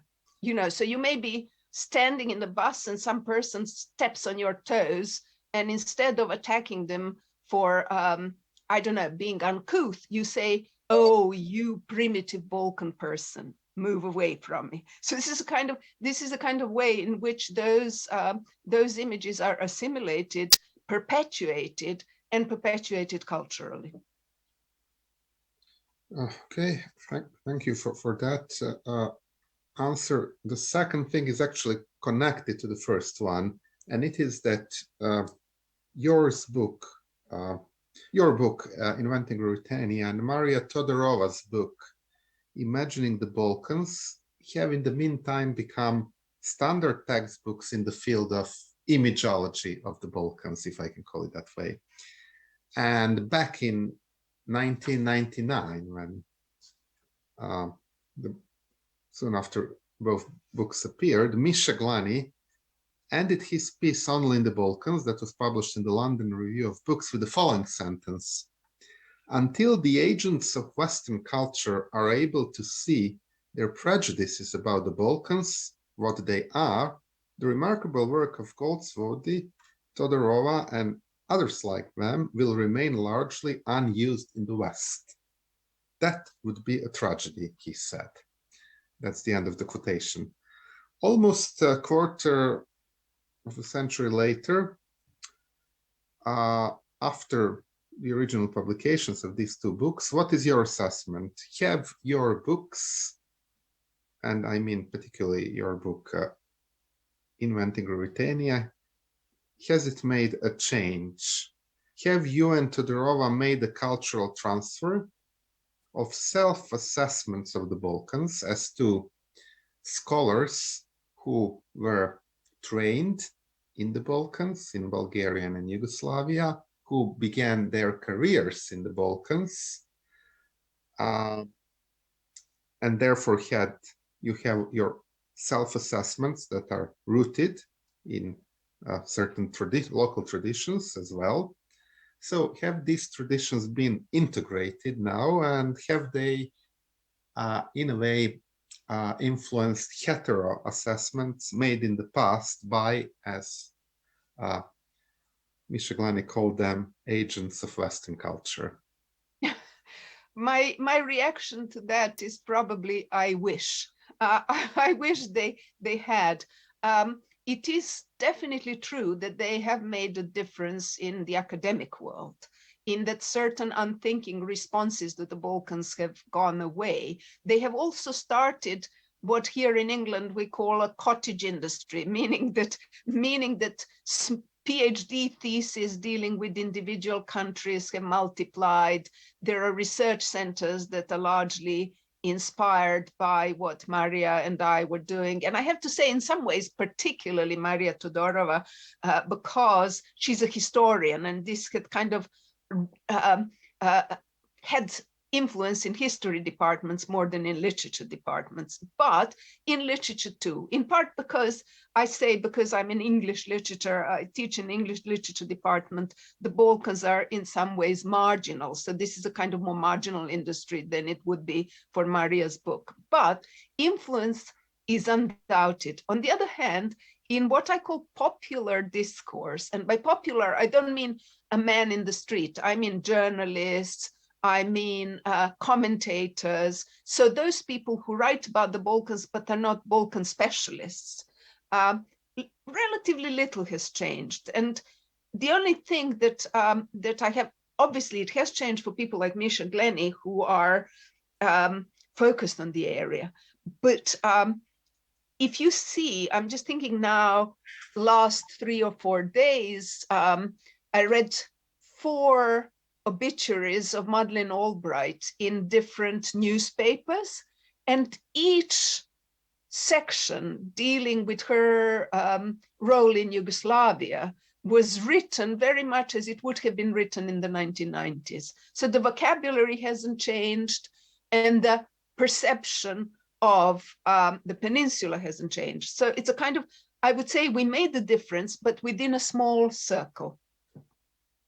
Academic circle, but okay, but in academic circle, you would agree that it has made it has made a great difference, and it is actually interesting because Washington Post, I had Inventing Ruritania was Washington Post Book of the Month, and the reviewer said something like, she has done enough research to start a small academic department, because I studied something like 300 novels in Inventing Ruritania itself. So at that point, I thought that there was nothing left to study. And yet I now know about 5 or 6 books that build on Inventing Ruritania, that found further examples, that dealt with not just after the period when I wrote, but dealt with new material, completely new material, particularly in film, because film was marginal for me. So yes, in that sort of sense, I would say that it has made a difference. But I suppose I am, after so many years, I wish it made difference in kind of popular attitudes, particularly when it comes to the discussion of the Western Balkans' entry into the EU. I would like to see a kind of more enlightened attitude to that discussion. And so what you see is that a lot of the, what I think I've done is somehow, not just I, but this whole kind of discussion is pushed certain prejudices underground, that people don't necessarily dare to mention them, but they're still there, if you see what I mean. It's a kind of, unfortunately, that is what happened with post-colonialism as well. It sometimes doesn't destroy a prejudice so much as makes it unspeakable. Now, I would like to mention your predecessor, at least I see her as your predecessor, and that's the famous Rebecca West. And you, in your anniversary edition of Chernobyl Strawberries, you basically admitted that her travelogue is one of your beloved books, of the 10 most beloved books. So what kind of, and it's also considered to be one of 10 top travelogues of all times in certain assessments. So it's certainly a very influential book. So what kind of cultural transfer, in your opinion, in Yugoslavia, Britain, did that, and maybe Yugoslavia, the United States, because it also influenced, Americans had to read it, all future Balkan diplomats, actually, it was obligatory reading during the Cold War. So in your opinion, what kind of cultural transfer Yugoslavia, Britain, Yugoslavia, Anglophone world did that book bring?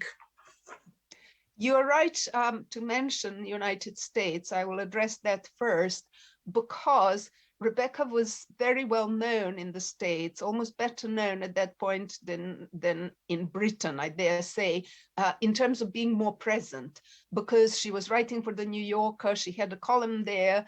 Britain was at war, and her desire was to mobilize America to help Europe, amongst other things. Hence that very long epilogue, which deals with the Blitz and the bombing of London and the suffering of London at that moment. The second part is that, and this is something that, that I always mention when I speak about Rebecca West, is that when you deal with British literature in the Balkans, with the exception of Byron and Tennyson, those are mainly entertainments, as Graham Greene would have, popular fiction. So it is very unusual, and for the Balkans very important, that with Rebecca West you have a first-rate writer, but really first-rate writer. And she is such from her first novel, Return of the Soldier, which is about 2 and something decades before Black Lamb and Grey Falcon. So you have a first-rate writer with a high status, traveling to the area and writing what is her masterpiece. With many other books that I dealt with, you're looking at something that's second or third rate, and that the film makes popular, but as literature, not great. So Black Lamb and Grey Falcons is a great piece of modernist travel writing. And in some ways, it is so influential as a piece of travel writing that it is almost, as an English literature scholar, I say that it's a pity that it is about the Balkans, because if it was about France or Italy, it would be obligatory reading, right? It would be in every reading list. So the Balkans set it back into a kind of more obscure territory. But never mind.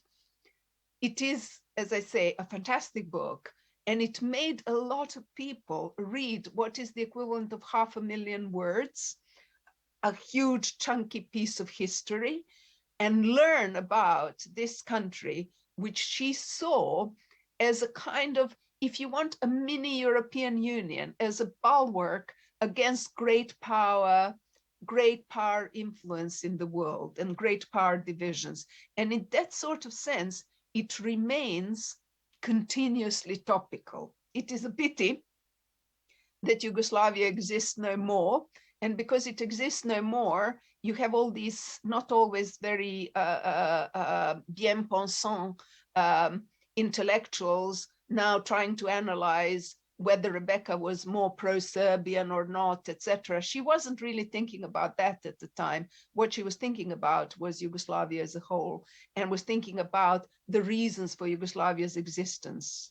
And in that sort of sense, I think she found the best country. She went to Finland first, thinking that Finland would be a good example of a small country standing up to great powers, but Finland didn't respond to her brief. So she then decided it would be Yugoslavia, and an unusual country met an unusual writer. So it was a meeting of the century, if you want. It's really, I think it's a stunning book. I teach it.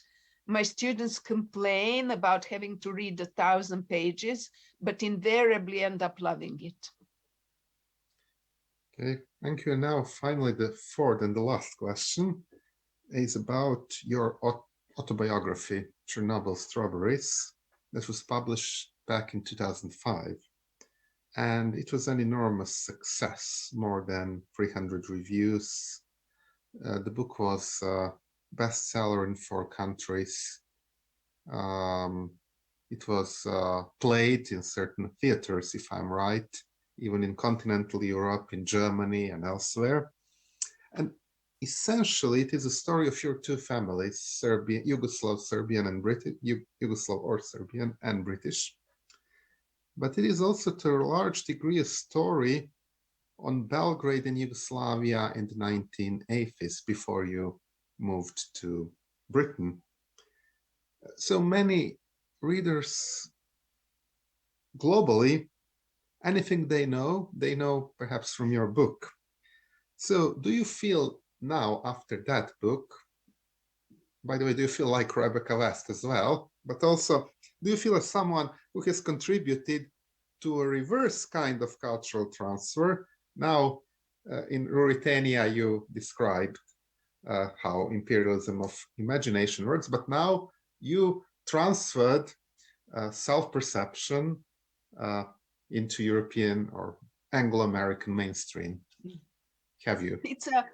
It's true that when I started writing Chernobyl Strawberries, so when I started writing what would become Chernobyl Strawberries, I was very ill.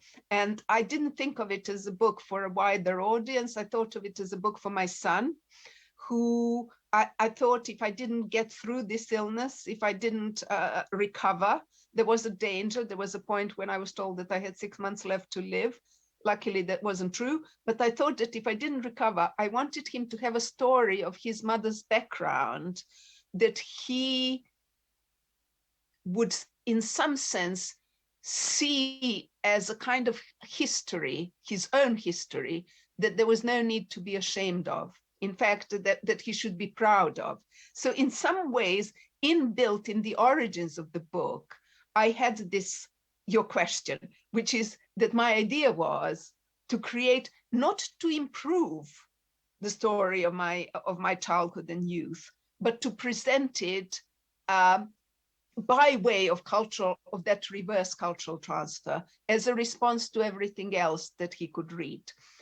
However, I also have to say the books then have their own life, and it is very funny. You mentioned theater stagings. It had theater stagings, and you sort of see something about the book through those stagings. It was serialized on the BBC as well, and here the recording was made by me, but I loved the way they chose music for the background, or in the stagings, and the music was sort of in some ways quite exotic, folkloric, or in those stagings, they very often, if it was Germany, they had a Viennese actress to read my part. These were staged readings. And the Viennese actress, because it was the other, that slightly different thing. So I would be there kind of not quite understanding and see this sort of cultural transfer in action. A friend of mine who works for the foreign ministry in Belgrade organized a tour for the Corps Diplomatique outside Belgrade. They went to Zlatibor together. And as they were coming back through Belgrade, so you come through the south, these wives of the ambassadorial court, as it were, because wives they mainly were, said, "Oh, this is Žarkovo. This is where Vesna Goldsworthy grew up. Can we stop and have a look?" And my friend said, "No." And it was very funny because he wanted them to keep the idea of it as it was in the 80s, because I described this kind of strange move that my family made from a kind of rather green, as it then was, part of Belgrade in Dedinje to a very green part of Belgrade in Žarkovo. But Žarkovo is no longer green. Now it's bisected by motorways, and it looks quite awful in many ways with the new developments. And so he didn't want them to see that. He wanted them to see the suburbs very much as they were commemorated in Chernobyl strawberries. So you kind of have this taste of it, how it's a bit like certain books, I don't know, about the south of France, that they are realistic, but at the same time embellished. And there is that in that book. Maybe that's why it was popular. I know in Germany that the response was finally a normal book about Yugoslavia, because every time people write about Yugoslavia, it is through trauma. And this doesn't, it really, because it predates the war, you don't have, the trauma is, as there is some, is all personal, this is illness. But when it comes to the territory, it's a quote unquote normal book. Thank you very much. Not at all, not at all, my pleasure.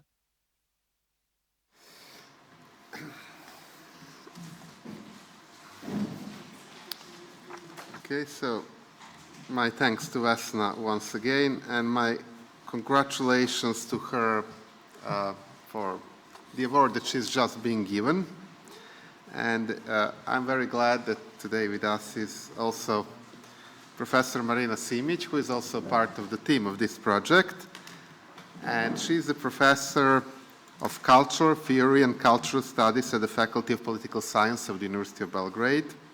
She graduated from the University of Belgrade, obtaining a BA in ethnology and anthropology and a BA in Serbian and comparative literature with Serbian language. And she received her MA and PhD in social anthropology from the University of Manchester in 2004 and 2009, respectively. She has been awarded several scholarships and awards, including Radcliffe Brown Award by the Royal Anthropological Institute of Great Britain and Ireland. Professor Simic writes on anthropological aspects of post-socialist transformation of Europe and various aspects of cultural and anthropological theory. Her book, Cosmopolitan Longing, Ethnography of Serbian Post-Socialism, has been awarded by the Ethnographic Institute of the Serbian Academy of Arts and Sciences as the best anthropological book in Serbian language for 2013 and 2014. Her latest book is Ontological Turn, Introduction to the Cultural Theory of Alterity. She is also a poet and a libretto writer. We have another PhD candidate who is from the field of music, dealing with Russian cultural transfer, so artists around us.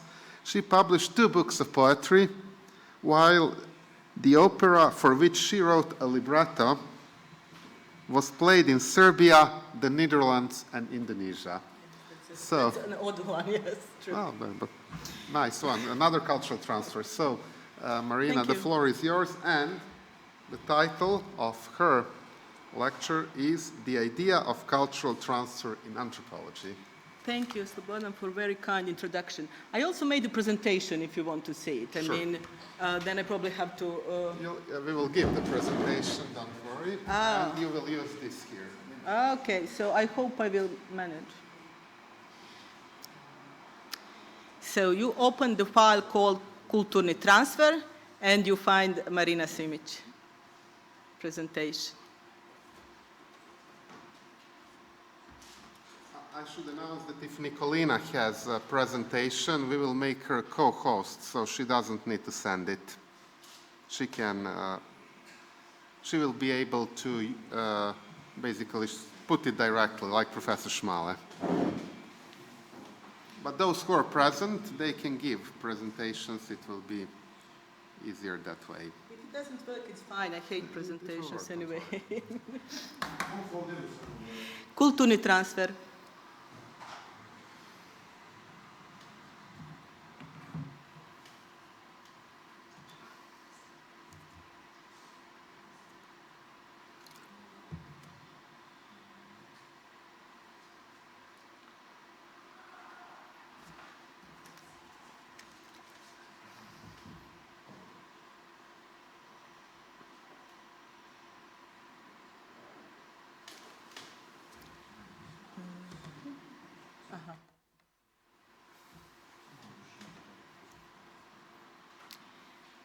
Thank you very much. Now we have a presentation too.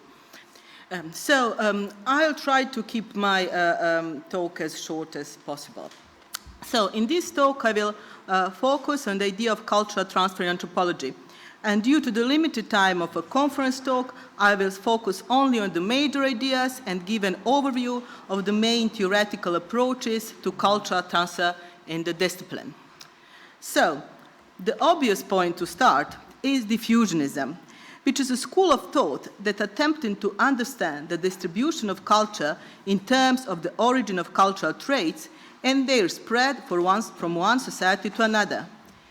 It came to a prominence in Germany and Austria in so-called geographical anthropology at the end of the 19th century and had a strong base in early anthropological museology, especially through the work of Fritz Grebner.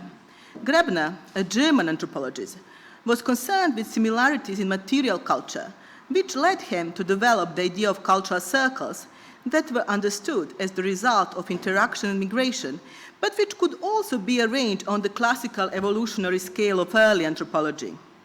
Thus, for example, an American anthropologist, Clark Wessler's cultural area methodology was firmly connected with the idea of cultural hierarchy, as Nordic race and Western European culture were understood as the highest form of civilization.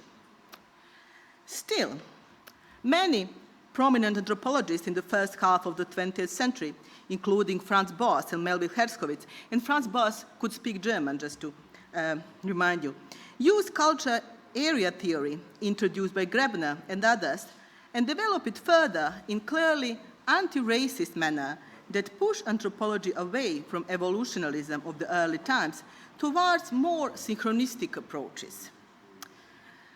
And there are probably, sorry, with this I can't clearly see what is on the board. There are probably no contemporary anthropologists who would claim. You can always see here. Thank you. So now it's good. There are probably no contemporary anthropologists who would claim to be diffusionists. So I'm okay. Nevertheless, diffusionism was not a coherent school of thought or theory, and there are some important legacies of diffusionism which are usually more tacitly than openly acknowledged. That includes ideas of cultural areas, cultural complex, and regional approach in general.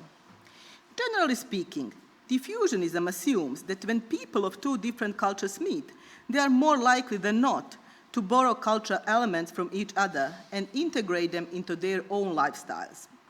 In that sense, diffusionism anticipated contemporary anthropological ideas of articulation and glocalization that stress the ways in which various cultural elements that seems to be separated blend together, as well as the research style of classical anthropological ethnography, that later came to be celebrated by Bruno Latour in his critique of modernity.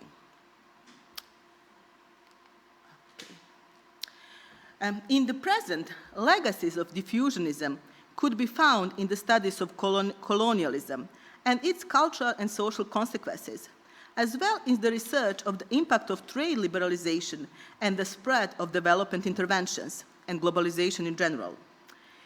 The idea of translation emerged in the studies of globalization in order to show how various ideas and practices got articulated in various local settings, and every setting is local if you look close enough. These ideas could be found in the wider literature on cultural transfer.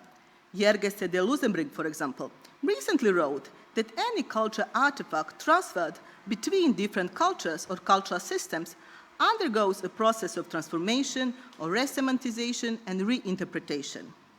Cultural elements are never simply transferred from one setting to another, but rather translated, as Clark and others recently put, revised, inflected, appropriated, and bent in encounters of different kinds. And the book I'm quoting now is actually about transfer of cultural policy and policy in general, which makes culture more of an assemblage than finished object or a product. In that sense, every transfer is also a translation that requires both decontextualization and recontextualization, and Peter Berg famously put it. And this applies equally to public policy and popular culture and to the project of anthropology itself. Translation is fundamental for the discipline of anthropology more broadly, and as such it was widely theorized. The most recent being Viveiros de Castro's call for the controlled equivocation. In anthropological studies of cultural transfer, the usual focus on particularities is used to demonstrate how different groups of people cope and transform capitalism in its various forms, from ideologies to popular cultures. In culture and media studies, this idea was put forward in the mid-1980s, when the notion of media text as different from media program has been developed, for example, in work on Ian Ang or John Fiske. The focus was on consumption and appropriation of popular culture in media in general. And consumption is always local. It transforms any product, however global it may be in its spread, into a text, cultural artifact whose meaning has to be produced in a local context. And context is a crucial anthropological magic that transforms just about everything into an anthropological object of knowledge. Thus, the usual anthropological strategy to explore how the ideas and practices of modernity are themselves appropriated and re-embedded in locally situated practices led to the development of various concepts such as those of alternative, vernacular, global, competing, or multiple modernities. This does not mean, just to make sure, that people everywhere strive to abolish modern institutions, but that there are alternative forms of modernity that might not come from and in the single form. The concept of multiple modernities became particularly important in the studies of globalization and development, creating a powerful counter-tendency to Western-centric models of modernity and development that created naive and simplified opposition between modernity and tradition. Anthropological studies of modernity and globalization primarily aim to avoid analytical Eurocentrism and debunk the idea of singularity and uniality of modernization process, for example, in the work of Thomason, or single directness of globalization, and the most famous is probably the work of Iruna Padurai. Björn Thomason, who was working a lot on the idea of multiple modernities, argues that recent debates in anthropology of globalization and modernity have much in common with the older debate between evolutionists and diffusionists about the origin of civilization. So I'm going back to the beginning of my talk. Every early culture evolutionist took Western civilization as natural and self-evident starting point of civilization and ending point of history, while those who came after rejected the very concept of civilization as ethnocentric, politically biased, and analytically useless. The only meaningful contemporary usage of the term in anthropology came from the historically oriented sociologists and anthropologists like Immanuel Wallenstein, for example, or Eric Wolf.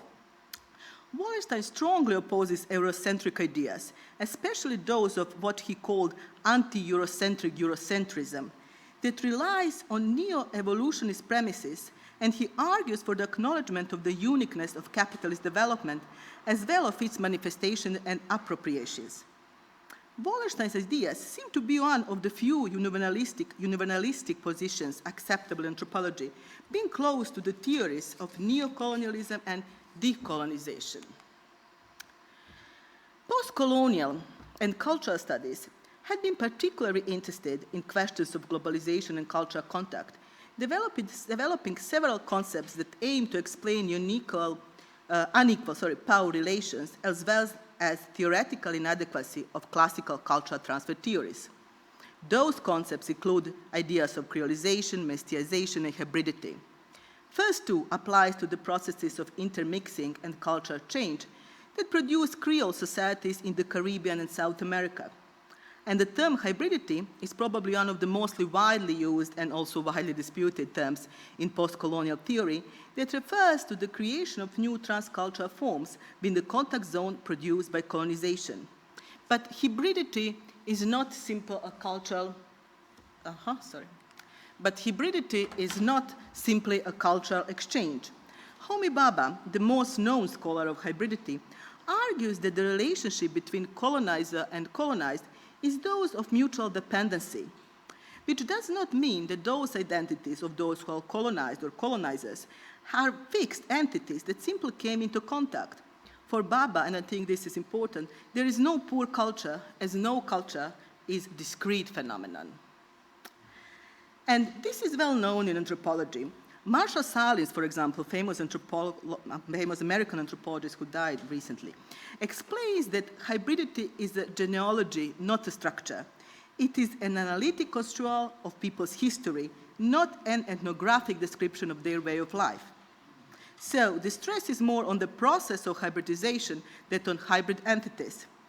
And this is also, and I'm always going back to the beginning of the talk, this is not unknown to the early generation of anthropologists who took up diffusionist ideas, especially in the United States, and who, like Boas and Kreber, another American anthropologist who spoke German fluently, argue that all cultures are hybrid.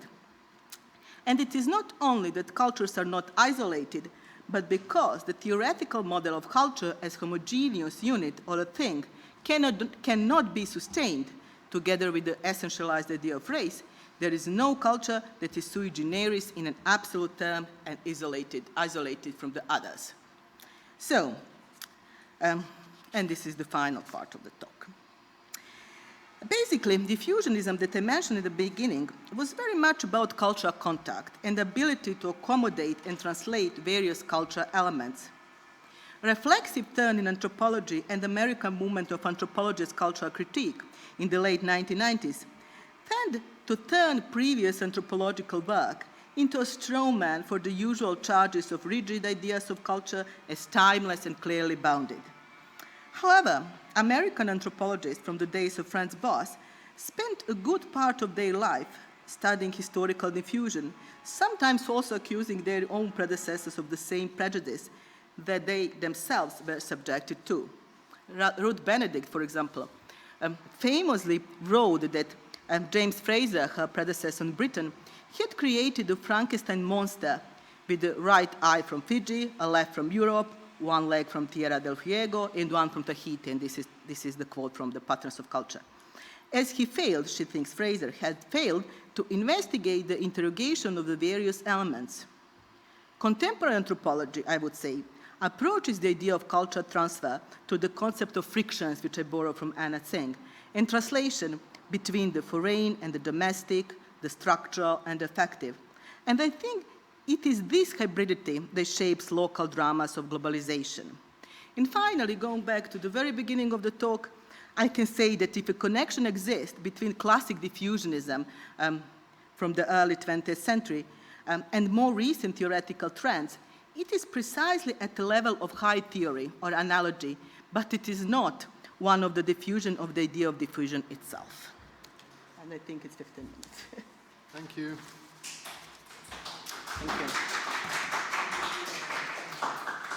Thank you, Marina. And now With us is also our colleague Nikolina Nedeljkov, who is in Novi Sad. She is a reader, writer, scholar whose interest is centered around the creation remix nexus and the source of storytelling and critical or creative remapping of cultural realities. In the light of peaceable resistance to oppression, the remix is the post-futurist hi-fi response against noise and in the service of disambiguated communication. She received her PhD degree from the program in English from the Graduate Center of the City University of New York. She is currently based in Novi Sad in Serbia. Her critical, creative pieces appear in various journals such as Free AM, Cultural Studies, Education and Youth, Beyond Schools, Genera, Pennsylvania Literary Journal, Anamnesa, an interdisciplinary journal. Her novels, Reading and HC4HY, published by Lulu.com in 2014 and 2017, respectively. Her research, educational, creative, critical activities are anchored in the idea and the practice of the remix. And Nikolina Nedeljkov will speak today about cultural transfer and its discontents, a play of words, so for those who do not see it in front of themselves, disco and discontent, against noise and in the service of the remix. So, Nikolina, the floor is yours. Thank you. Thank you. Many thanks to the Faculty of Political Sciences for providing us with the opportunity to engage in this wonderful multiplicity and diversity of angles and ideas and exchange. I don't have a presentation in the form of a PowerPoint or something like that, but if you wish, I can share my screen so you can see the text that I will be reading, just in case we have disruptions like we did during Professor Schmale's lecture. However you wish, I may or may not share my screen so you can see the text. Please let me know. You don't need to share, there is no problem. Okay, okay. So cultural transfer and its discontents as DIACO and against noise and in the service of the remix. The idea of cultural transfer might imply modernization and democracy, but could also result in their distortion. This paper relies on Stephen Connor's ideas from his book, The Madness Fantasies of Knowing, referencing Faust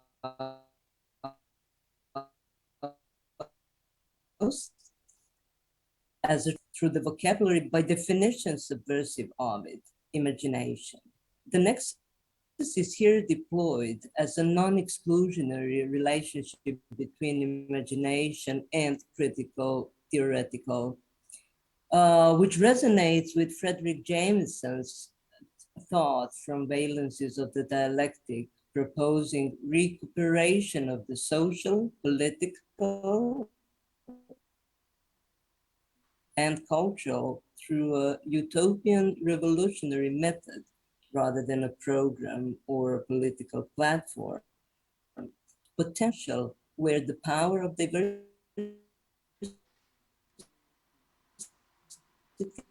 pluralist discourse through play, transforming the threat of no future into vibrant, critical, and creative responses. It invokes the punk attitude as the countercultural and subcultural voices of resistance and reverence. While experimenting, it acknowledges both the significance of tradition and its remixable nature. It understands the continuity with the heritage, yet refrains from glamorizing it. Through human communication, It seeks wholesome responses to individuality and communality. It is also a manifestation of a vitality of the remix. In Serbia nowadays, many people classify music in two genres, national and foreign. The tyranny of folk music is supposed to confront the imposed foreign culture aims, yet is nothing but dislocated resistance used by the local political and cultural establishment as a means of oppressive control. This two-genre system is an element of the political vocabulary, everyday and social relations. It is indicative of a questionable capacity for genuine resistance to oppression. It is noise, literally and figuratively speaking. It is featured in public discourse, cafes, bars, restaurants, stores, squares, streets, cars, and houses, typically at very high volume.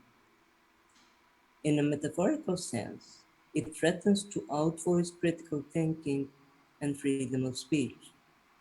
Although a key ecological problem, it occupies very little space in public discourse, which exposes its undemocratic nature. Seeming resistance to cultural transfer might signal the normalization of the potential for subversion, nationalism, and xenophobia, fueling and sustained by the entertainment industry, leave little room for countercultural potential. Yet little might not be insufficient, as Jameson teaches, via the cultural potential of oppositional thinking confronting the mainstream expectations. Noise pollution haunts Ian McEwan's novella The Cockroach, offering a futuristic vision of the UK ruled by the government consisting of insects disguised as humans. They are parasites feeding on darkness and human distraction into that realm epitomized by war, inequality, and distrust of reason. The Prime Minister James Sands embraces a political program reversalism, aiming at purging the nation of social ills by reversing its economic system. Quote, at the end of the working week, the employee hands over money to the company for all the hours that she has toiled, end quote. Once they were the lowest of the low, now they rule. They made themselves visible, transparent, one would think. So that in order for something to be visible, the environment needs to be transparent. Not the thing its invisibility, now enabled by privilege, rather than imposed by the marginal status. The question of change and preservation emphasizes possible reactionary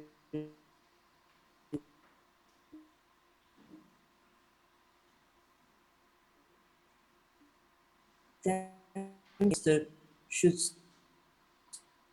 signal a non-discriminatory approach to gender.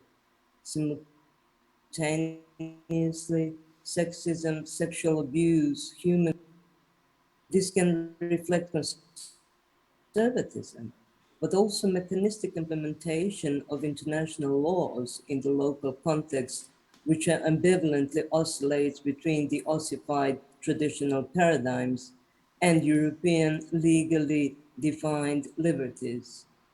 Part of the problematic can be pondered through Irvine Welsh's novel Porno.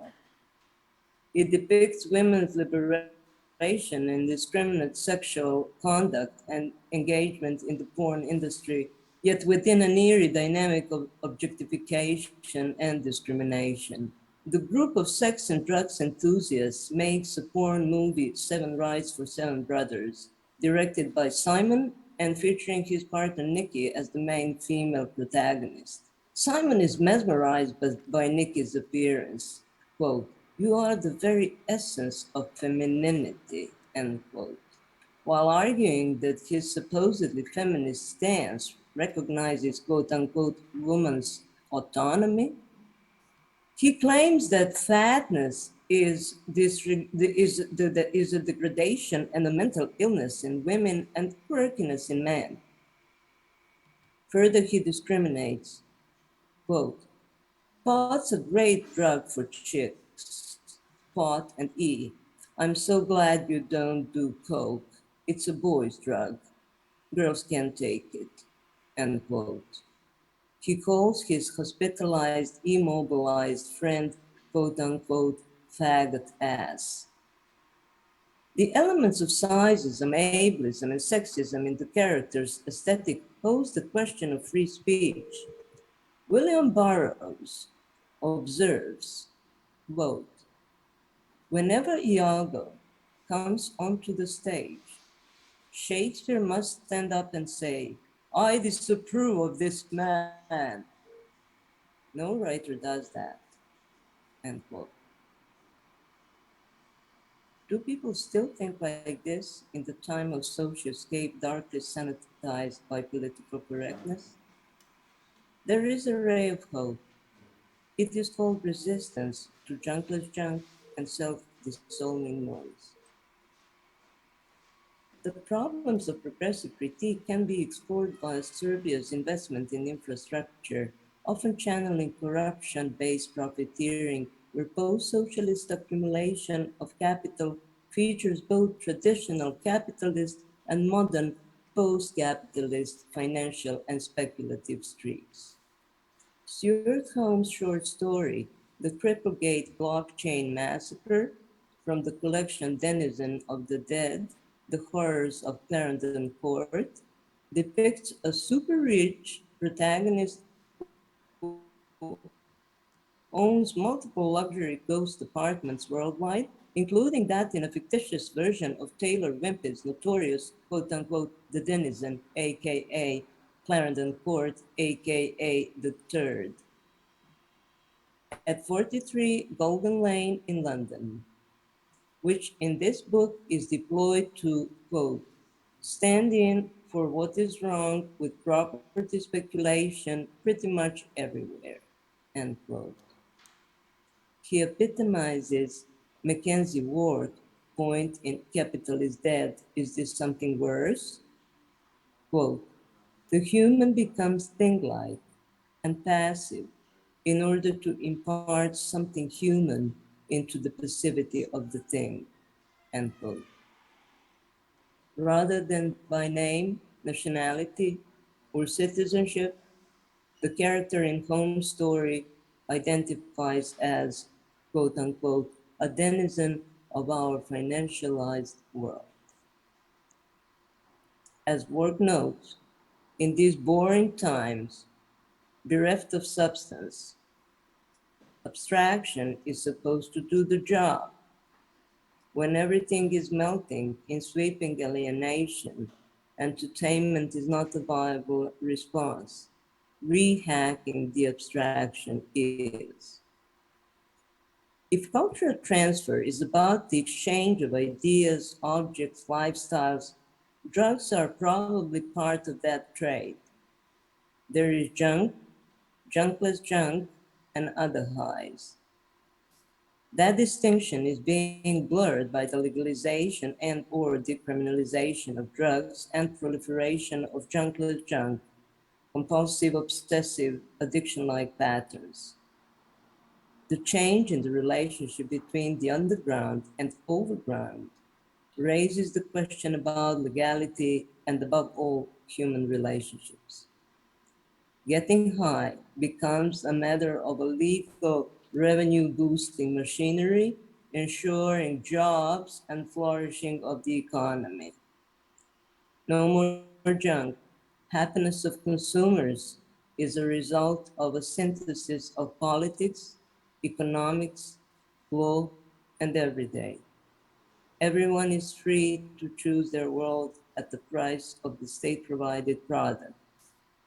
The world is a better place. The world is a better place. The question is, which one?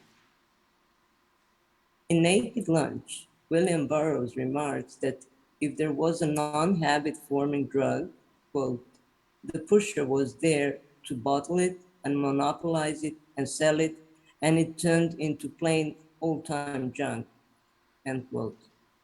Dennis Cooper's and Casey McKinney's short story, The Great Hindu Cow Conspiracy, presents a novel high called pop, produced from pituitary glands of cows. Although it is legal, accessible, affordable, organic, and well, kind of mandatory, quote, junk will continue, as it always has, to be the great commodity in the world of metabolical soul management, end quote. Were such an urban Arcadia possible, it would be a utopia that no one believes in because there's nothing to reimagine, nothing to resist, nothing to dream of. Why another fix is craved is beyond this policy. In the midst of global warming, civilization is frozen in the perpetual present, which calls for awareness and resistance to unhistorical thinking and to no future. In a globalized world, one desires nothing but craves everything. In postmodernism, dystopia is an impossibility because there is no utopia either, which is supposed to, quote, as Jameson says, disclose the limits of our imagination of the future, end quote. There is no falsehood. Where commodity is its own ideology, nothing is wrong. There is no false ideology. Everything is transparent. There is no alternative because there are no distinctions.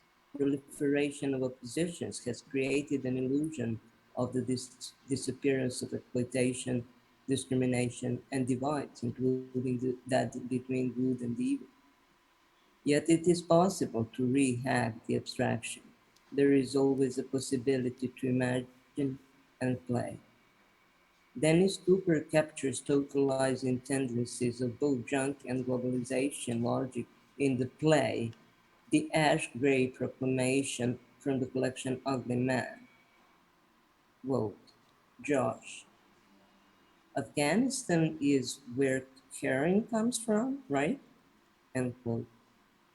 Post-truth cacophony is radically relativized epistemology and radically relativized epistemologies meet in the military entertainment complex. Quote, macro, I'm bored, psychic. I don't know that term, macro. Boredom is what we call knowledge here. The idea is that we never, quote unquote, know. You just stop caring if you, quote unquote, know. That's when you know. Psychic. Sounds interesting. End quote. This might seem to resonate with Stephen Connor's observation about the limits of knowledge and the ambiguous character of that insight. To humbly acknowledge one's limits is the confirmation of the power of weakness. Connor invokes light, while Mackerel's potentially nihilist indifference might not. No agency in the atrophied social fabric, no desire in the afflicted imagination, and no passion in the revolutionized business of culture and cultural business. It calls for the remix. Postmodernism is not merely the cultural logic of late capitalism, but the vocabulary of playfulness, relying on versatility and diversity, where distance and exchange, critical and creative, coexist, where the capacity to imagine, the potential of and for revolution endures, across According to Jameson, utopia enables the change of valencies to transform the current negative situations into vibrant socioscape. It offers a grassroots potential of play as resistance to both nationalist and globalist oppression. It resonates with the remix, thriving on the idea of recuperating the past, reimagining the future, and resurrecting the present. Thank you. Thank you very much, Nicolina. We experienced some minor technical difficulties, so I'm not sure that everyone was able to hear everything that you said, but I should add that Nicolina has sent us her presentation, so you will get the presentation, and if not everyone was able to hear everything, it will be compensated in that way. So now is the floor for questions, which of course, again, can come from this conference call or through chat, if that's preferred, but also it is possible that panelists ask each other as well.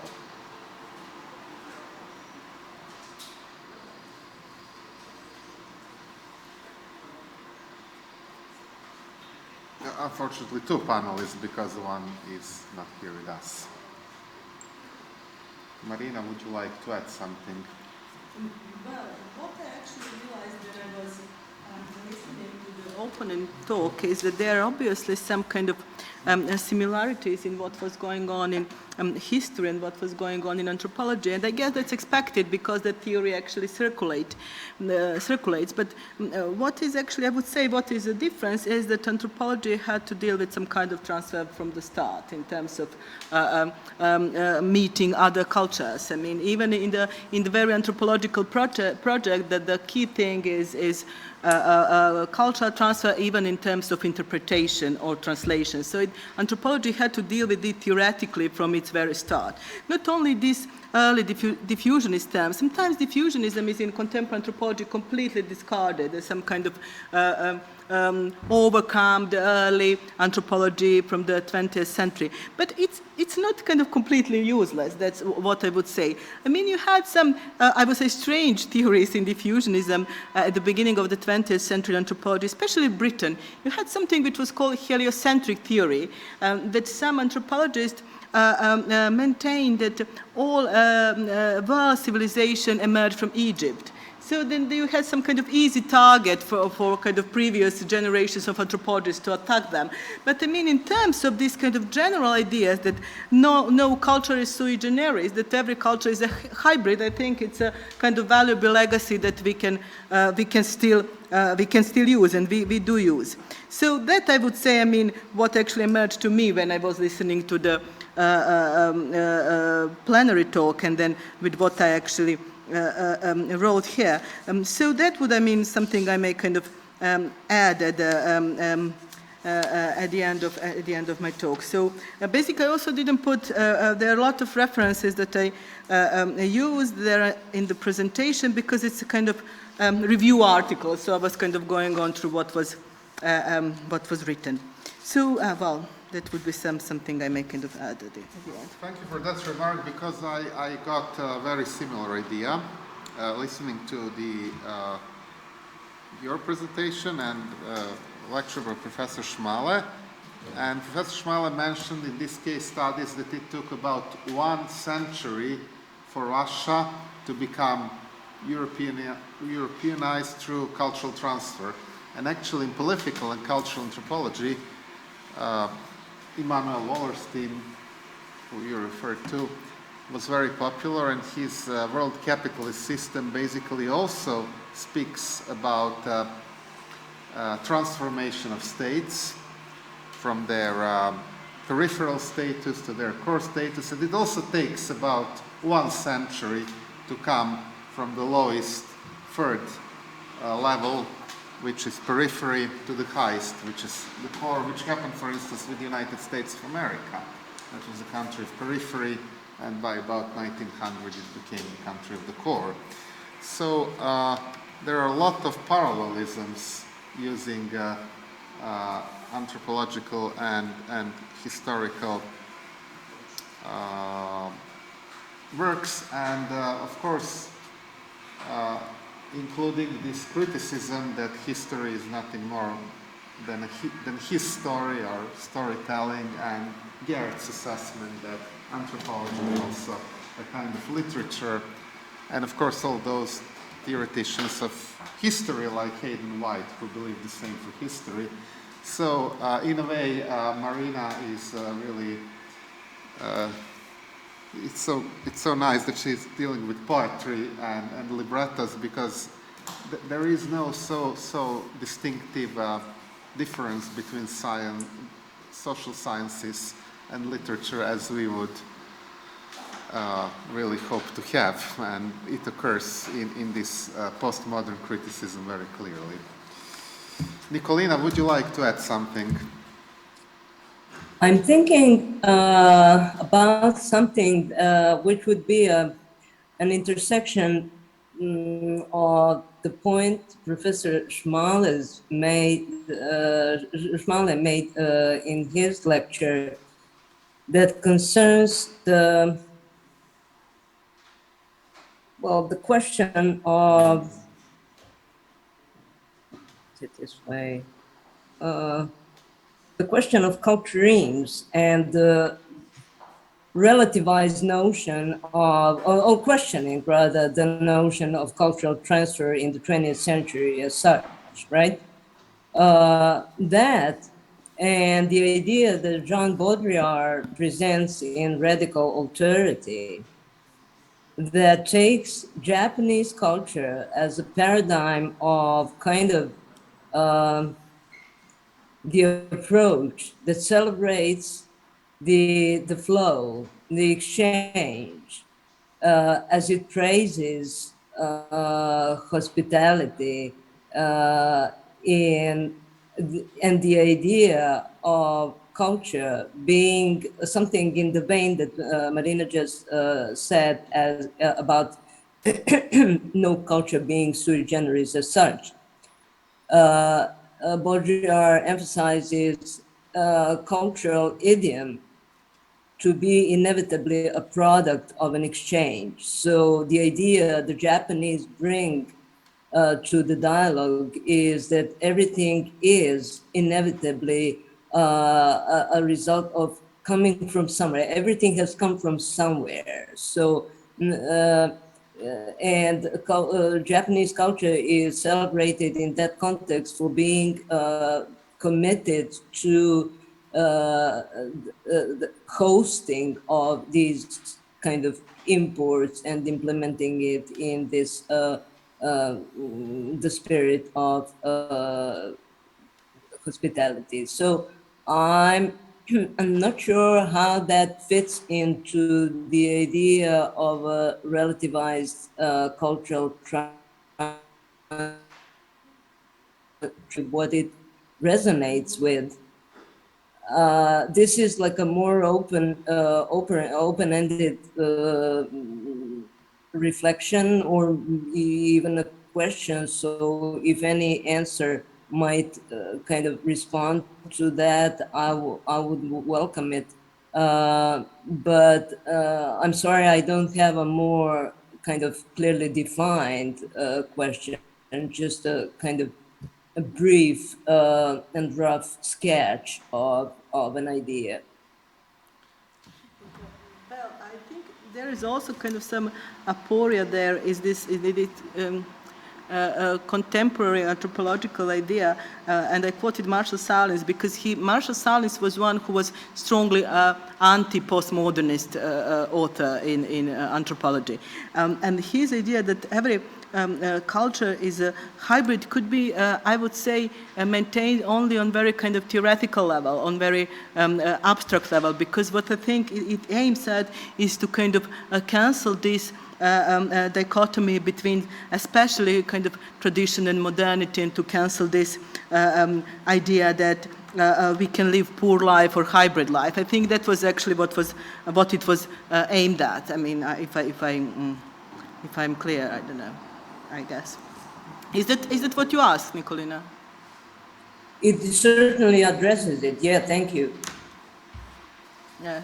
Well, thank you, Marina. This is a good point because in Serbia we speak about hybrid society all the time from the very beginning. So it's a combination of traditionalism and modernism all the way from the early 19th century up to this moment. So in that sense, this is something that we will need to deal with. How hybrid culture receives cultural transfer.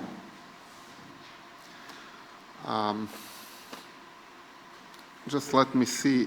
Yes? Yes, just to see if there is a chat, because I was warned. Ah, there is something, sorry. No, this is the previous question, sorry. No chats, okay. So in that case, thank you very much, Nikolina, and thank you very much, Marina, and thank you, Vesna. You're not here, but metaphorically.